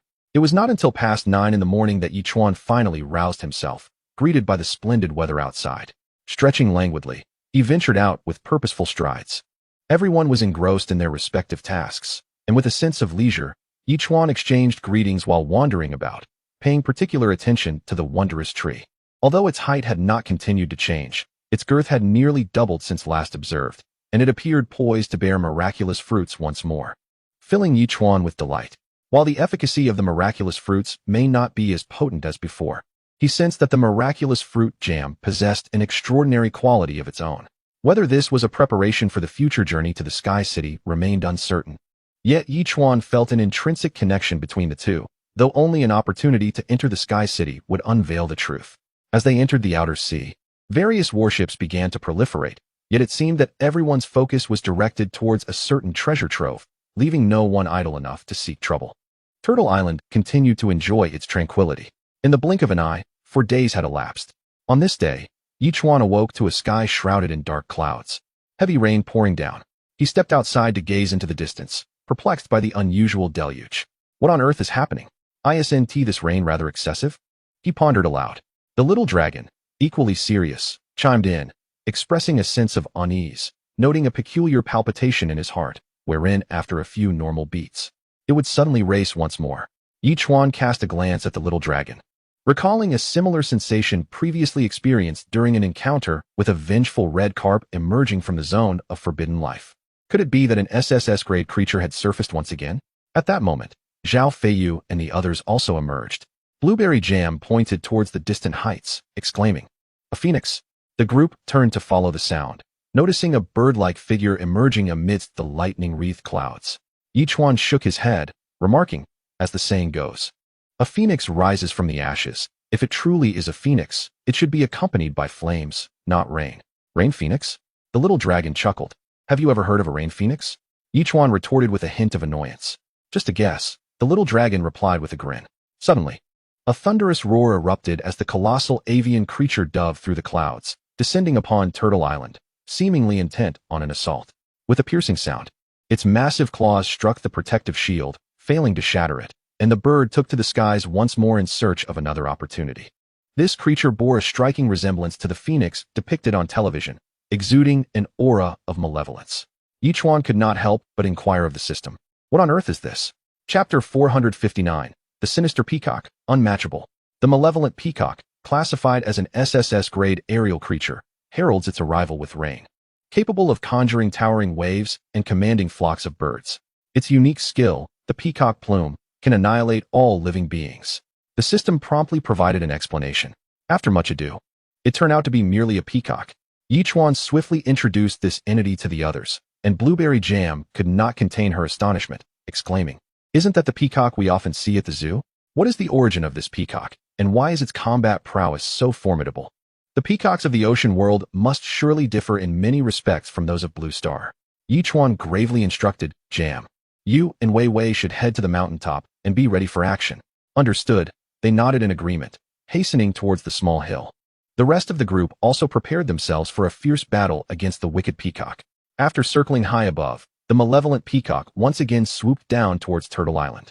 Yichuan shouted, brandishing the forbidden spear, and charged skyward, the spear extending to several dozen meters before crashing down upon the wicked peacock. In response, the peacock summoned the rain, shaping it into a water dragon that surged towards Yichuan, its jaws wide open as if to devour him. "Now," Yichuan bellowed, retracting the spear for a direct strike at the water dragon's head. Utilizing the force of the impact, he propelled himself upward once more, sweeping the spear horizontally to strike the malevolent peacock. With a piercing scream, the peacock lashed out with its massive wings towards Yichuan. He raised the spear to block, yet the leading edge of its wing resembled a series of sharp swords, leaving a trail of sparks upon the spear. The peacock moved with the speed of lightning. As its wing passed by, a formidable foot was already thrusting towards him. Yichuan transitioned from spear to sword, gripping it with both hands. He sidestepped gracefully, lowering his body to deliver a powerful upward slash. Boom! A thunderous sound erupted as the wicked peacock was sent flying backward for several dozen meters, stabilizing itself with a flap of its wings. Yichuan's own body was launched sideways like a meteor. Wang Kai let out a sharp cry, swiftly arriving beneath Yichuan, who stepped on Wang Kai's body to propel himself towards the wicked peacock once again. In that instant, Blueberry Jam unleashed dozens of fireballs. Yet these projectiles were dismissed by the peacock with a mere flap of its wing, transforming the rain into a colossal curtain of water that enveloped the fireballs before hurling them far away, where they detonated with a resounding explosion, igniting the sky like a burning cloud. All the rain was a weapon of the wicked peacock. Beneath the rain, which resembled a celestial canopy, all attacks appeared to slow considerably. However, the wicked peacock seemed perplexed by Yichuan. After all, as an SSS-class aerial creature, it should be a trivial matter to deal with a mere human. Why then does this human prove to be so formidable, instilling within me an inexplicable sense of defeat? Perhaps he is not truly human, but merely a humanoid entity? With such perplexities swirling in mind, the malevolent peacock once again clashed with Yichuan. This time, the peacock utilized both wings simultaneously, unleashing its terrifying power and immense form to relentlessly batter Yichuan. The force of the assault sent Yichuan, who had only just stabilized himself, plummeting once more. Yet, employing a technique of reverse flow, he managed to halt his descent, drawing forth the forbidden spear in a peculiar posture and thrusting it viciously at the peacock's form. In an instant, the spear expanded dramatically, aimed directly at the peacock's abdomen. However, the peacock, with swift reflexes, grasped the spear with its massive claws. Utilizing this momentary pause, Yichuan yanked the spear upward, simultaneously reducing its length to just over a meter, freeing himself from the peacock's grip. The spear then enlarged once more. This time, Yichuan channeled absolute gravity, concentrating a tremendous force upon the spear, delivering a lethal strike aimed at the peacock's back. Even the peacock, taken aback by Yichuan's agile maneuvers and fluid attacks, spread its wings, preparing for another confrontation. Yet, it was unprepared for the sheer magnitude of Yichuan's blow, which surpassed the strength of his previous attacks by nearly double. Upon impact with one of its wings, the peacock experienced an unfamiliar pain, destabilizing its body. As it began to descend, the peacock immediately angled its body, unleashing a barrage of razor-sharp feathers towards Yichuan. These were its weapons, peacock plumes. Seeing the storm of plumes approaching, Yichuan swiftly executed air blasts and the reverse flow technique. However, this only afforded him a few moments of reprieve before the onslaught continued. Within mere seconds, Yichuan found himself in free fall towards Turtle Island, with both the peacock's feathers and the creature itself surging towards him, intent on obliterating him. Yet, as Yichuan breached the protective barrier, dozens of peacock plumes struck against it. Despite the barrier's formidable defenses, the plumes penetrated, leaving a multitude of tiny holes in its surface. With another violent assault from the peacock, a sharp crack echoed as the barrier shattered. In that instant, Zhao Feiyu and the others drew their blades, launching an all-out attack against the peacock. Yet, the peacock's feathers proved to be an impenetrable defense. Their combined strike inflicted no damage whatsoever. As the peacock dove once more, intent on wreaking havoc upon Turtle Island, it was met with the re-emergence of the protective barrier, prompting a startled shriek as it spiraled upwards. "Brother, is this creature not exceedingly sinister?" Xiao Feilong remarked to Yichuan. "Our combined efforts yielded no harm to it. Its defenses are truly astonishing." Yichuan nodded. Even a strike unleashed by absolute gravity had failed to inflict significant damage, for it was an SSS-class aerial creature. Without a modicum of skill, it would hardly dominate this lofty expanse. What to do? Lu Shuai scratched his head, contemplating whether to unleash a barrage of anti-air firepower. Perhaps a super missile would suffice. Yichuan decisively declared. In the current predicament, though Yichuan had attained a transformation, he found himself only able to match the SSS-class creature blow for blow. To vanquish it seemed a daunting challenge. Perhaps a super missile, with its formidable force, might offer a chance for annihilation. With this thought, Lu Shuai proceeded to operate the super missile, while Yichuan let out a mighty roar, ready to soar into the skies with Wang Kai's assistance. Chapter 460, The Surge of Combat Power, Slapping the Evil Peacock. As the evil peacock prepared for another assault, the colossal super missile had already launched from Turtle Island, hurtling towards it with ferocity. The evil peacock flapped its wings and retreated, its body slowly rotating, conjuring a rapidly spinning water vortex that enveloped the missile, seemingly intent on sweeping it away. Yet, the missile's propulsion was fearsome. Despite the vortex's escalating strength reaching tens of thousands of tons, it could not halt the missile's advance. At that moment, Yichuan had ascended into the air atop Wang Kai, wielding a long blade that unleashed a swift arc of light, severing the water vortex in two. The vortex split apart, and the missile's velocity surged even further. Boom.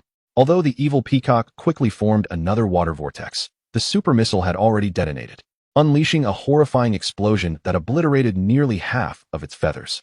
However, those feathers swiftly regenerated, while the shockwave from the explosion continued to exert its influence on the evil peacock.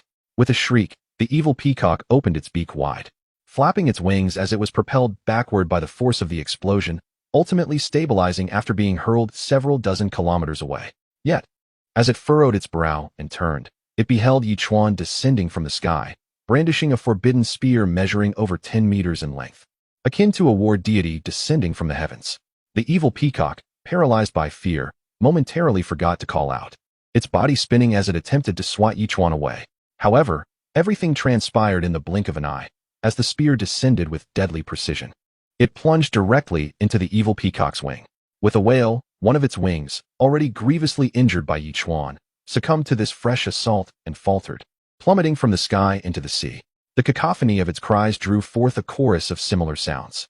In the distant horizon, a series of dark shadows suddenly emerged, racing like lightning. Before the malevolent peacock could plummet into the sea, dozens of SS-class flying creatures surged forth, swiftly lifting the peacock into the sky. From all directions, countless SS-class aerial beings rushed towards Turtle Island, drawn by an irresistible allure. To my astonishment, such a multitude of airborne creatures had indeed been attracted. Fortunately, they were all of the SS class, or we would have faced a formidable challenge.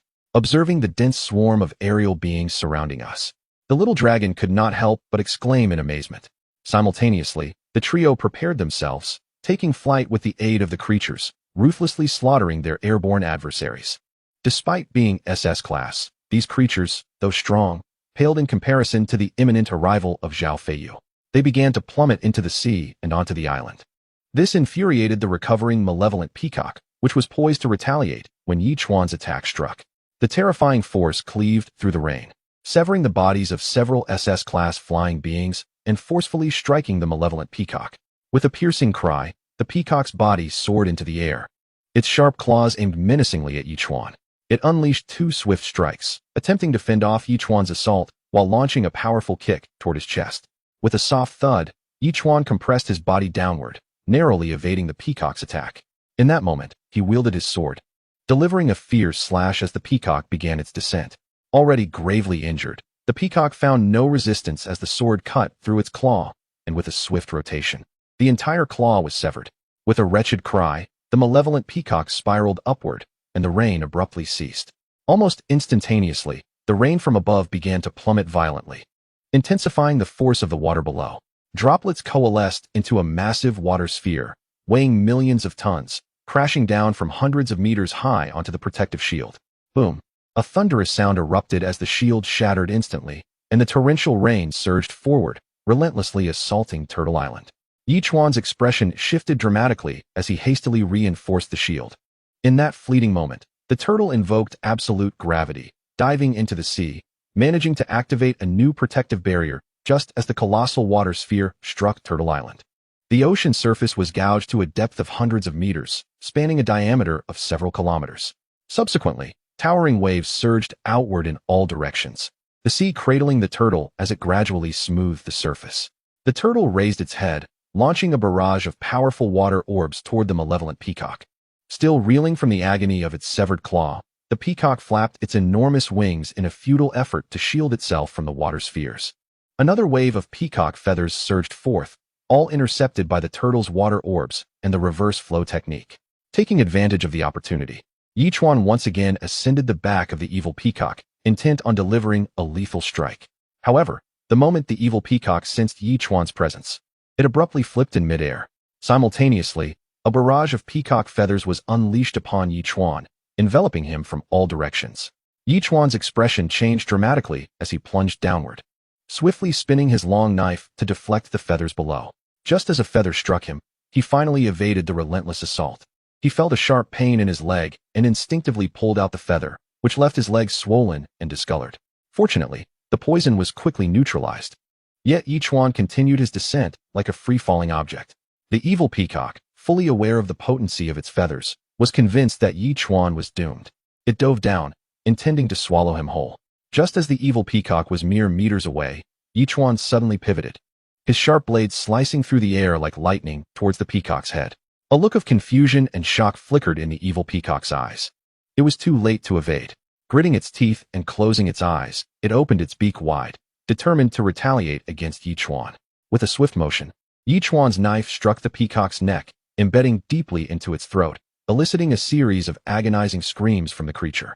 At that moment, as its mouth drew near, Yichuan seized its tongue, intensifying its suffering, causing the evil peacock to flail helplessly in the sky. Chapter 461, Slaying the Peacock, War Initiated. It would never have believed that one day it would meet such a tragic fate, especially being dragged down from the heavens by its tongue. Who could be more unfortunate than it? With a resounding thud, the evil peacock was forcibly brought down to the shores of Turtle Island. its massive form nearly covering the entire beach. Its body bore numerous injuries, rendering it a pitiful sight. Although its tongue remained intact, the indescribable agony left it voiceless. The evil peacock glared coldly at Yichuan, preparing to strike again, when suddenly, a rustling sound filled the air. Countless tree roots emerged, mercilessly beating against its body before binding it tightly and constricting further. At that moment, Xiao Feilong and the others rushed over, observing the severely wounded evil peacock with a mix of amusement and disbelief. Big brother, isn't this SSS-class aerial creature a bit lackluster? It was so easily defeated. No, my strength has increased, Yichuan countered, casting a disapproving glance at Xiao Feilong. Have you ever seen an SSS-class creature capable of shattering our absolute defense, let alone forcing the turtle into the depths of the ocean? Its combat prowess has, in fact, surpassed that of an SSS-class marine creature. It simply hasn't matured to its peak adult form yet. Otherwise, even if we joined forces, we would struggle to contend with it. That makes sense, they agreed. The little flying dragon pondered for a moment and seemed to agree with the assessment. How shall we deal with it? Zhao Feiyu inquired. System. Is it possible to subdue it using a contract slot? Yichuan asked directly. No, unless it is already a powerful being within the mirror, it is utterly impossible. The system promptly replied. If we wait for Lu Yi or Lu Shuai to enter the mirror, who knows how long that might take? Yichuan nodded. Then we must eliminate it for now. Otherwise, keeping it around would certainly become a troublesome affair. As he spoke, he glanced at the sinister peacock, coldly staring at him, and remarked, my friend, it's not that I wish to be rid of you. Your combat prowess is simply too formidable. Keeping you here would be a calamity. In the game of kings, the victor and the vanquished must bear the consequences of their actions, and you can only blame yourself for provoking us. With that, he drew his long blade, and as the innumerable roots of the tree king ensnared the creature, he struck at the previously wounded spot, finally sending it away from this world. In that instant, the system's voice echoed, congratulations, host, for slaying the sinister peacock. Reward, hidden weapon, peacock feather. Can be used once per battle, instantly causing poison to strike the enemy, with the duration of the antidote influenced by the opponent's strength. What? Yichuan's expression shifted. He truly did not expect the system to grant him another reward. After all, when he had slain the Hurricane Eagle King, the system had already provided a reward for defeating an SSS-level aerial creature, and now he received an additional hidden weapon. It is important to note that even his body, impervious to poisons, would experience a moment of toxicity and antidote process upon being struck. For those creatures, this was akin to the fateful horn of the dolphin. Perhaps against an SSS-level being, one strike of the peacock feather would spell their doom. The mere thought filled him with joy. At that moment, Saturday approached with a beaming smile, saying, high-quality ingredients require prompt handling. Brother Chuan, this SSS-level creature has been in motion for so long, its blood invigorating its flesh. The taste is undeniably exquisite. Shall I begin the preparation? Yichuan snapped his fingers, entrusting the task to Saturday, and summoned Friday for assistance. Thus, they returned to the villa. A day swiftly passed. The flesh of the sinister peacock was indeed quite delectable. At noon, they simply prepared a stir-fry using the peacock meat. But it was not until evening that they truly indulged in a grand feast featuring the sinister peacock, delighting their palates. As the night deepened and the day came to a close, Yichuan lay in bed, finally experiencing profound tranquility. Before sleep, he glanced at the public chatroom. Brothers, I wonder if the foreign island lords have completed their assembly. They intend to commence war earlier than expected. What does this mean, an early commencement of war? Is the multinational alliance not intervening? Perhaps they feel that a day sooner or later is inconsequential. The war is set to begin at noon tomorrow. Those who have yet to arrive must hurry, as the disparity between us and the enemy remains considerable. It seems that sleep eludes me tonight. I must set sail and forge ahead with utmost speed. Yichuan furrowed his brow, taken aback by the realization that the foreign island lords lacked even a semblance of the Bushido spirit. Initially, he had contemplated leaving a glimmer of hope for the foreign island lords engaged in battle. But it now appeared that this conflict would indeed herald a significant upheaval in the maritime realm. The foreign island lords believed they could obliterate the Kyushu island lords and reshape the oceanic world entirely in their favor, but they had miscalculated gravely. In that instant, Yichuan activated an island propulsion device, causing Turtle Island's speed to surge dramatically, thus ensuring that they could arrive in time for tomorrow's skirmish. At dawn the following day, Yichuan awakened to the sound of the system's notification and stretched lazily before exclaiming, Sign in. Sign in successful. Congratulations, host. You have obtained 2,000 evolution points and an island stabilization device too. The system's voice resonated. Little Flying Dragon and the others had already risen. And upon witnessing Turtle Island's rapid advance, Blueberry Jam exclaimed, "Brother, did you hear what those island lords were saying?" Indeed, Yichuan nodded. Those foreign island lords are audaciously disregarding the regulations set by the multinational alliance. We must hasten our journey and annihilate them. This battle is pivotal to the honor of Kyushu. The foreign island lords aim to eradicate us, but their scheming shall come to naught.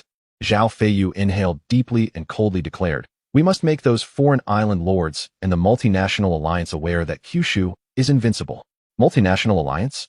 Yichuan replied with a chilling smile, his voice firm. This time, it is not solely the foreign island lords who will face obliteration. The multinational alliance itself must vanish from the oceanic world. Little Flying Dragon gazed at Yichuan in astonishment. "Brother, you don't mean to eradicate the multinational alliance and allow Kyushu to re-establish order in the outer seas of the oceanic world?" Yichuan responded solemnly. "Since the multinational alliance has shielded the foreign island lords and the latter remains so brazen, everything must be reshuffled, allowing Kyushu to establish a truly fair, just, and transparent new order." Chapter 462, Awaiting Hope Amidst Despair. In the vast and boundless outer seas, on either side of a small island, countless battleships and aircraft carriers gathered, representing the Kyushu Island lords and their foreign counterparts, poised for battle. Ultimately, the Kyushu Island lords amassed over 1,500 warships, while the foreign island lords commanded more than 4,000. Both sides awaited the arrival of noon. Zhao Tiefeng's expression was grave as the countdown to noon dwindled to 15 minutes. He immediately conferred with several organizers of the Kyushu war effort, instructing all warships to be battle-ready. Once the clock struck 12, they were to disregard all else and launch an assault. The organizers, their expressions still tense, exchanged worried glances with Zhao Taifeng. "Commander, can we truly achieve victory? Their combat strength is 3 times ours. The initial skirmishes may prove to be rather arduous. However, provided that our ally arrives in a timely manner, we shall certainly turn the tide in our favor." Zhao Taifeng stated with utmost seriousness, "I can assure you of this." "Who are you referring to?" A middle-aged woman could not help but inquire. The esteemed figure emerging from the novice zone, Zhao Taifeng replied gravely, "I once commanded a super battleship of formidable strength, rendering our adversary merely a subordinate in comparison. As long as he can arrive promptly, our warfare will be one of assured victory," Zhao Taifeng asserted with unwavering confidence. This declaration left several organizers perplexed. After all, the enemy possessed over 2,000 more battleships, and an SSS-class creature had yet to reveal itself. Could even the mightiest among them truly engage 1,000 ships single-handedly? They believed Zhao Taifeng might be exaggerating. "Success lies within our grasp. The outcome of this battle rests solely upon our efforts." Before long, the clock struck 12. A cacophony erupted as both sides unleashed missiles, heavy artillery, and various defensive weapons, causing the very ocean to tremble. Missiles collided mid-air, resulting in brilliant explosions above the island, their sounds echoing across dozens of nautical miles. Some unfortunate vessels managed to break through the barrage, landing upon the ships of both factions. What commenced as sporadic missile strikes escalated into a relentless barrage of 10, then dozens of missiles, as shells breached defensive lines. Initially, both sides suffered mutual damage. However, as the conflict intensified, the situation grew increasingly dire. "Curse it!" Zhao Tiefeng's expression darkened. His side was already at a disadvantage, and with the war deepening, nearly 100 of the 9 provinces' ships had been lost. Though the enemy also faced substantial losses, their larger fleet made the impact seem less severe. Ultimately, this conflict boiled down to a test of firepower and the resilience of ships. The first to sink would be deemed the loser. Yet, the shadow of Yichuan remained absent, leading Zhao Taifeng to question whether Yichuan truly intended to refrain from intervening to assist the 9 provinces. Meanwhile, Zhao Taizhan in the 9 provinces also wore a grim countenance. He had witnessed the battlefield through military cameras. The strength of both sides' fleets and aircraft carriers was largely comparable. Yet the enemy's numerical superiority loomed ominously, especially with an SSS-class terrestrial creature lurking nearby. Unless a miracle occurred, it appeared inevitable that the 9 provinces' fleet of over 1,500 ships would face total annihilation. "Commander," a woman standing beside him reported gravely, "the military's 300 ships have assembled, but it will take 3 more hours for them to arrive. Even with a mere 100 ships participating, it would be but a drop in the ocean, and they cannot escape the fate of destruction. Shall we simply disregard it?" Zhao Taizhan retorted. This is the glory of our Jojo. Even in the face of certain defeat, we shall not waver. Jojo may falter, but we shall not show fear. Indeed, a woman promptly stood up and proclaimed loudly. Half an hour had elapsed since the battle commenced, and the Jojo fleet's ammunition was nearly depleted. Meanwhile, the foreign fleet, after the assault of their initial 2,000 ships, had only just begun the onslaught of the subsequent 2,000. This situation instilled a sense of despair within Jojo. With ammunition running low, would the ensuing conflict merely consist of enduring relentless strikes? Some of the island lords at the rear had begun to contemplate retreat. Though the glory of Jojo was paramount, was life not of greater significance? If one were to lose their life, what need remained for the glory of Jojo? This notion elicited derisive laughter from the foreign island lords. This so-called Jojo is remarkably fragile. With such limited prowess, they dare to boast. The novice area ought to be divided into Jojo and foreign zones, believing they can rival us? Surely, once this concludes, even the system will reallocate, and the novice area will no longer be split into two zones. Brothers, let us strike. At the command of several key figures, 2,000 warships, equipped with thousands of missiles, surged forth to bombard the Jojo island lords. Those who had contemplated retreat found it now impossible to escape. In that moment, despair engulfed the hearts of all island lords. They had never imagined they would be so close to death. Zhao Taifeng gazed intently at the multitude of missiles, his previously taut heart suddenly relaxing. After decades of navigating the oceanic realm, perhaps today would mark an opportunity for him to finally rest. Yet, he wondered if Fei Yu and the others had arrived, whether they would seek vengeance for the Jojo island lords. Otherwise, the oceanic world would indeed face a total upheaval. Boom. Just as the multitude of missiles ascended, poised to strike the Jojo vessels, an enormous missile emerged from the distance, colliding with several of the incoming missiles and detonating. The ensuing cataclysmic force triggered a chain reaction, causing all missiles to explode mid-air, the thunderous roar reverberating as shockwaves forced both fleets to retreat. Even the islands below were razed to the ground, gradually succumbing to the encroaching waters. All island lords stood in stunned silence. What manner of missile was this? Capable of such terrifying might, obliterating thousands of missiles in an instant? It's here. Yichuan has arrived. Zhao Taifeng exclaimed in ecstasy, rushing from the bridge to gaze into the distance. Our Jojo island lords are saved. Chapter 463. The ultimate warship takes the stage, shocking all. A colossal black warship was seen swiftly approaching from afar, the very missile that had wrought such devastation launched from its deck. All the island masters of the 9 provinces were thus saved, watching the grand vessel as they parted ways to create a pathway. My heavens! Such a colossal ship must be exceedingly rare even in the vast oceans. Is this one of our 9 provinces' island masters? I have never heard of it before. To withstand thousands of missiles with a single projectile, who else could achieve such a feat? Could it be the formidable figure who emerged from the novice zone just months ago? Has he truly developed to this extent? I never imagined I would be so close to death. Yet surviving this calamity has illuminated many truths for me. How infuriating that such a massive battleship would suddenly appear. Meanwhile, the foreign island masters were equally agitated, unable to believe that just as victory seemed within their grasp, this behemoth would disrupt their plans. It is merely a larger battleship, they scoffed. We possess over 2,000 vessels ready to fire, not to mention that SSS-class creature. Why should we fear it? The leader of the Western Island Masters chuckled derisively, asserting that this matter need not be complicated. A few rounds of attack would surely bring it to an end. Let it come closer. We will launch our assault, commanded the foremost Island Master. From another location, Turtle Island hastened to the scene, with Blueberry Jam broadcasting live, captivating countless viewers, including other Island Masters. Darlings, my brother and I have united to confront the foreign Island Masters. They have amassed over 4,000 warships and aircraft carriers, far surpassing our strength in the 9 provinces, and have reportedly summoned SSS-class creatures to assist them. They seem intent on utterly annihilating our island masters, but I, Blueberry Jam, shall not allow that. Thus, we have arrived. Her words ignited excitement among all the island masters and 9 provinces netizens, who erupted in laughter and showered Blueberry Jam with gifts. Goddess, well done.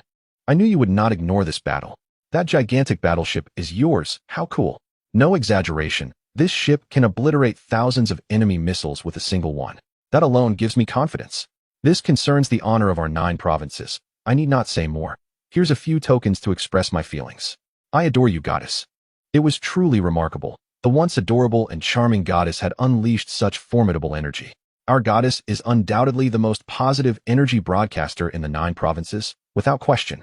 The gifts poured in relentlessly. Even Blueberry Jam's powerful mobile processor began to show signs of strain under the flood of millions of viewers in mere minutes, surpassing the excitement of her debut in the oceanic world.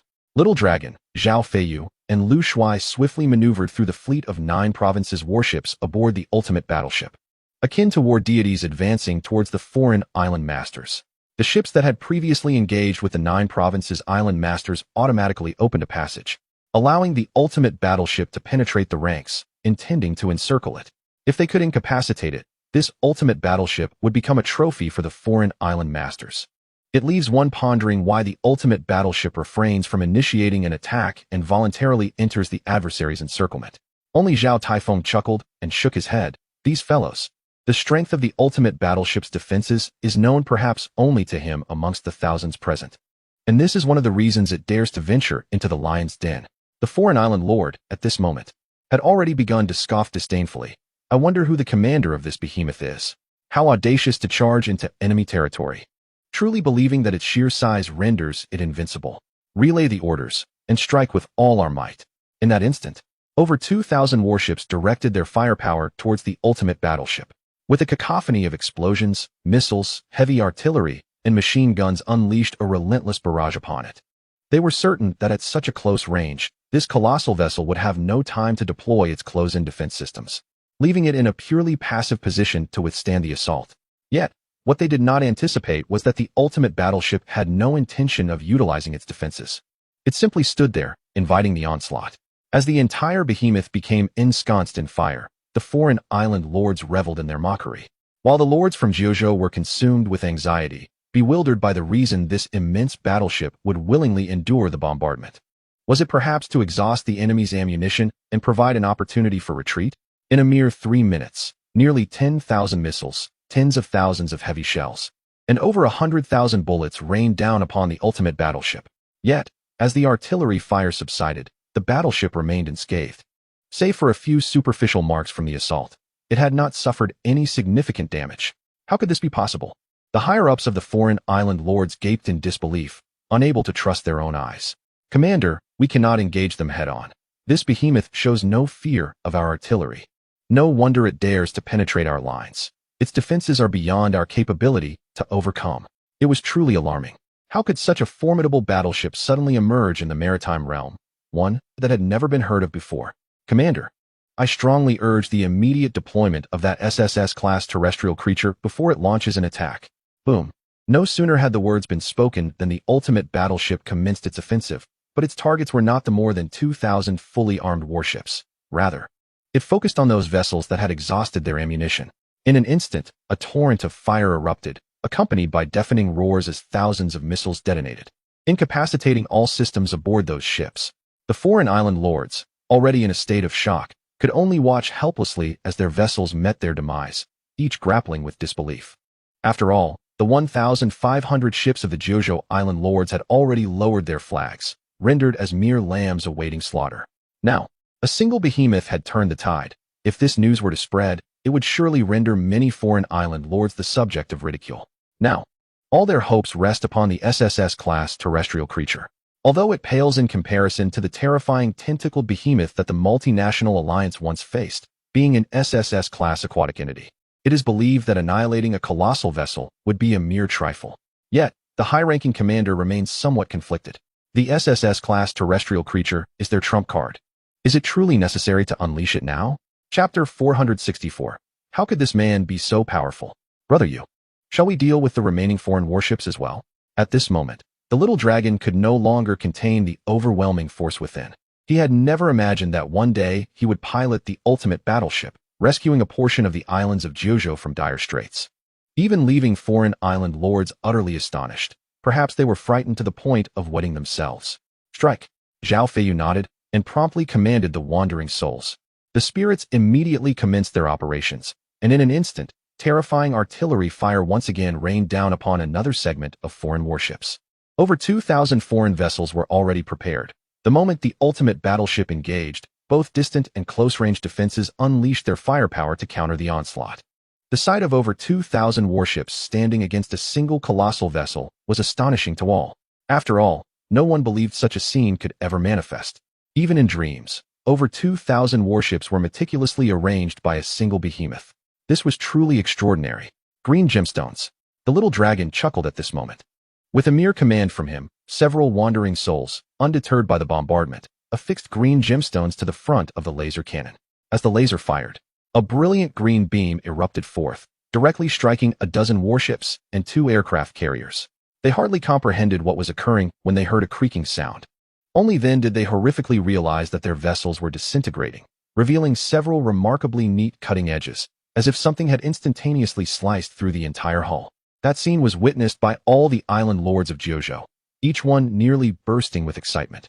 No way, is this really a laser? This weapon is astonishing. Instantly dismantling over a dozen warships. To have such a terrifying existence in Jojo is indeed our fortune. Let's show them no mercy. These foreign island lords, who had been contemplating the eradication of the Jojo island lords and a reshuffling of the marine world, were now likely to find themselves facing their own reckoning. What a delight. It had been far too long since such exhilaration was felt. Ha ha. Everyone was astonished by the weaponry of the ultimate battleship, while the laser beams continued to unleash their wrath. In the span of merely 1 minute, hundreds of warships and aircraft carriers were dismantled, slowly sinking into the sea. Release the SSS-class terrestrial creature, annihilate them. At this moment, the organizer could no longer contain his excitement and bellowed loudly. In that fleeting moment, the entire surface of the sea began to sway, and the colossal aircraft carrier, which had remained motionless, suddenly started to tremble violently. The ship was torn asunder, and from its depths emerged a black tiger, over 30 meters in length and more than 10 meters in height, which let out a thunderous roar that sent shockwaves through the crowd. Eliminate that behemoth. The high-ranking officials shouted at the black tiger. Instantly, the beast turned its gaze towards the ultimate battleship, but, in the next heartbeat, pivoted to another direction and sprinted outward. This unexpected behavior left all the foreign island masters in a state of bewilderment. After all, this black tiger had an agreement with the organizers. It was supposed to assist the foreign island masters in vanquishing the Kyushu island master and, in return, would be granted access to this treasure-laden site and permission to reside in the open seas. Why would it abandon such advantageous terms?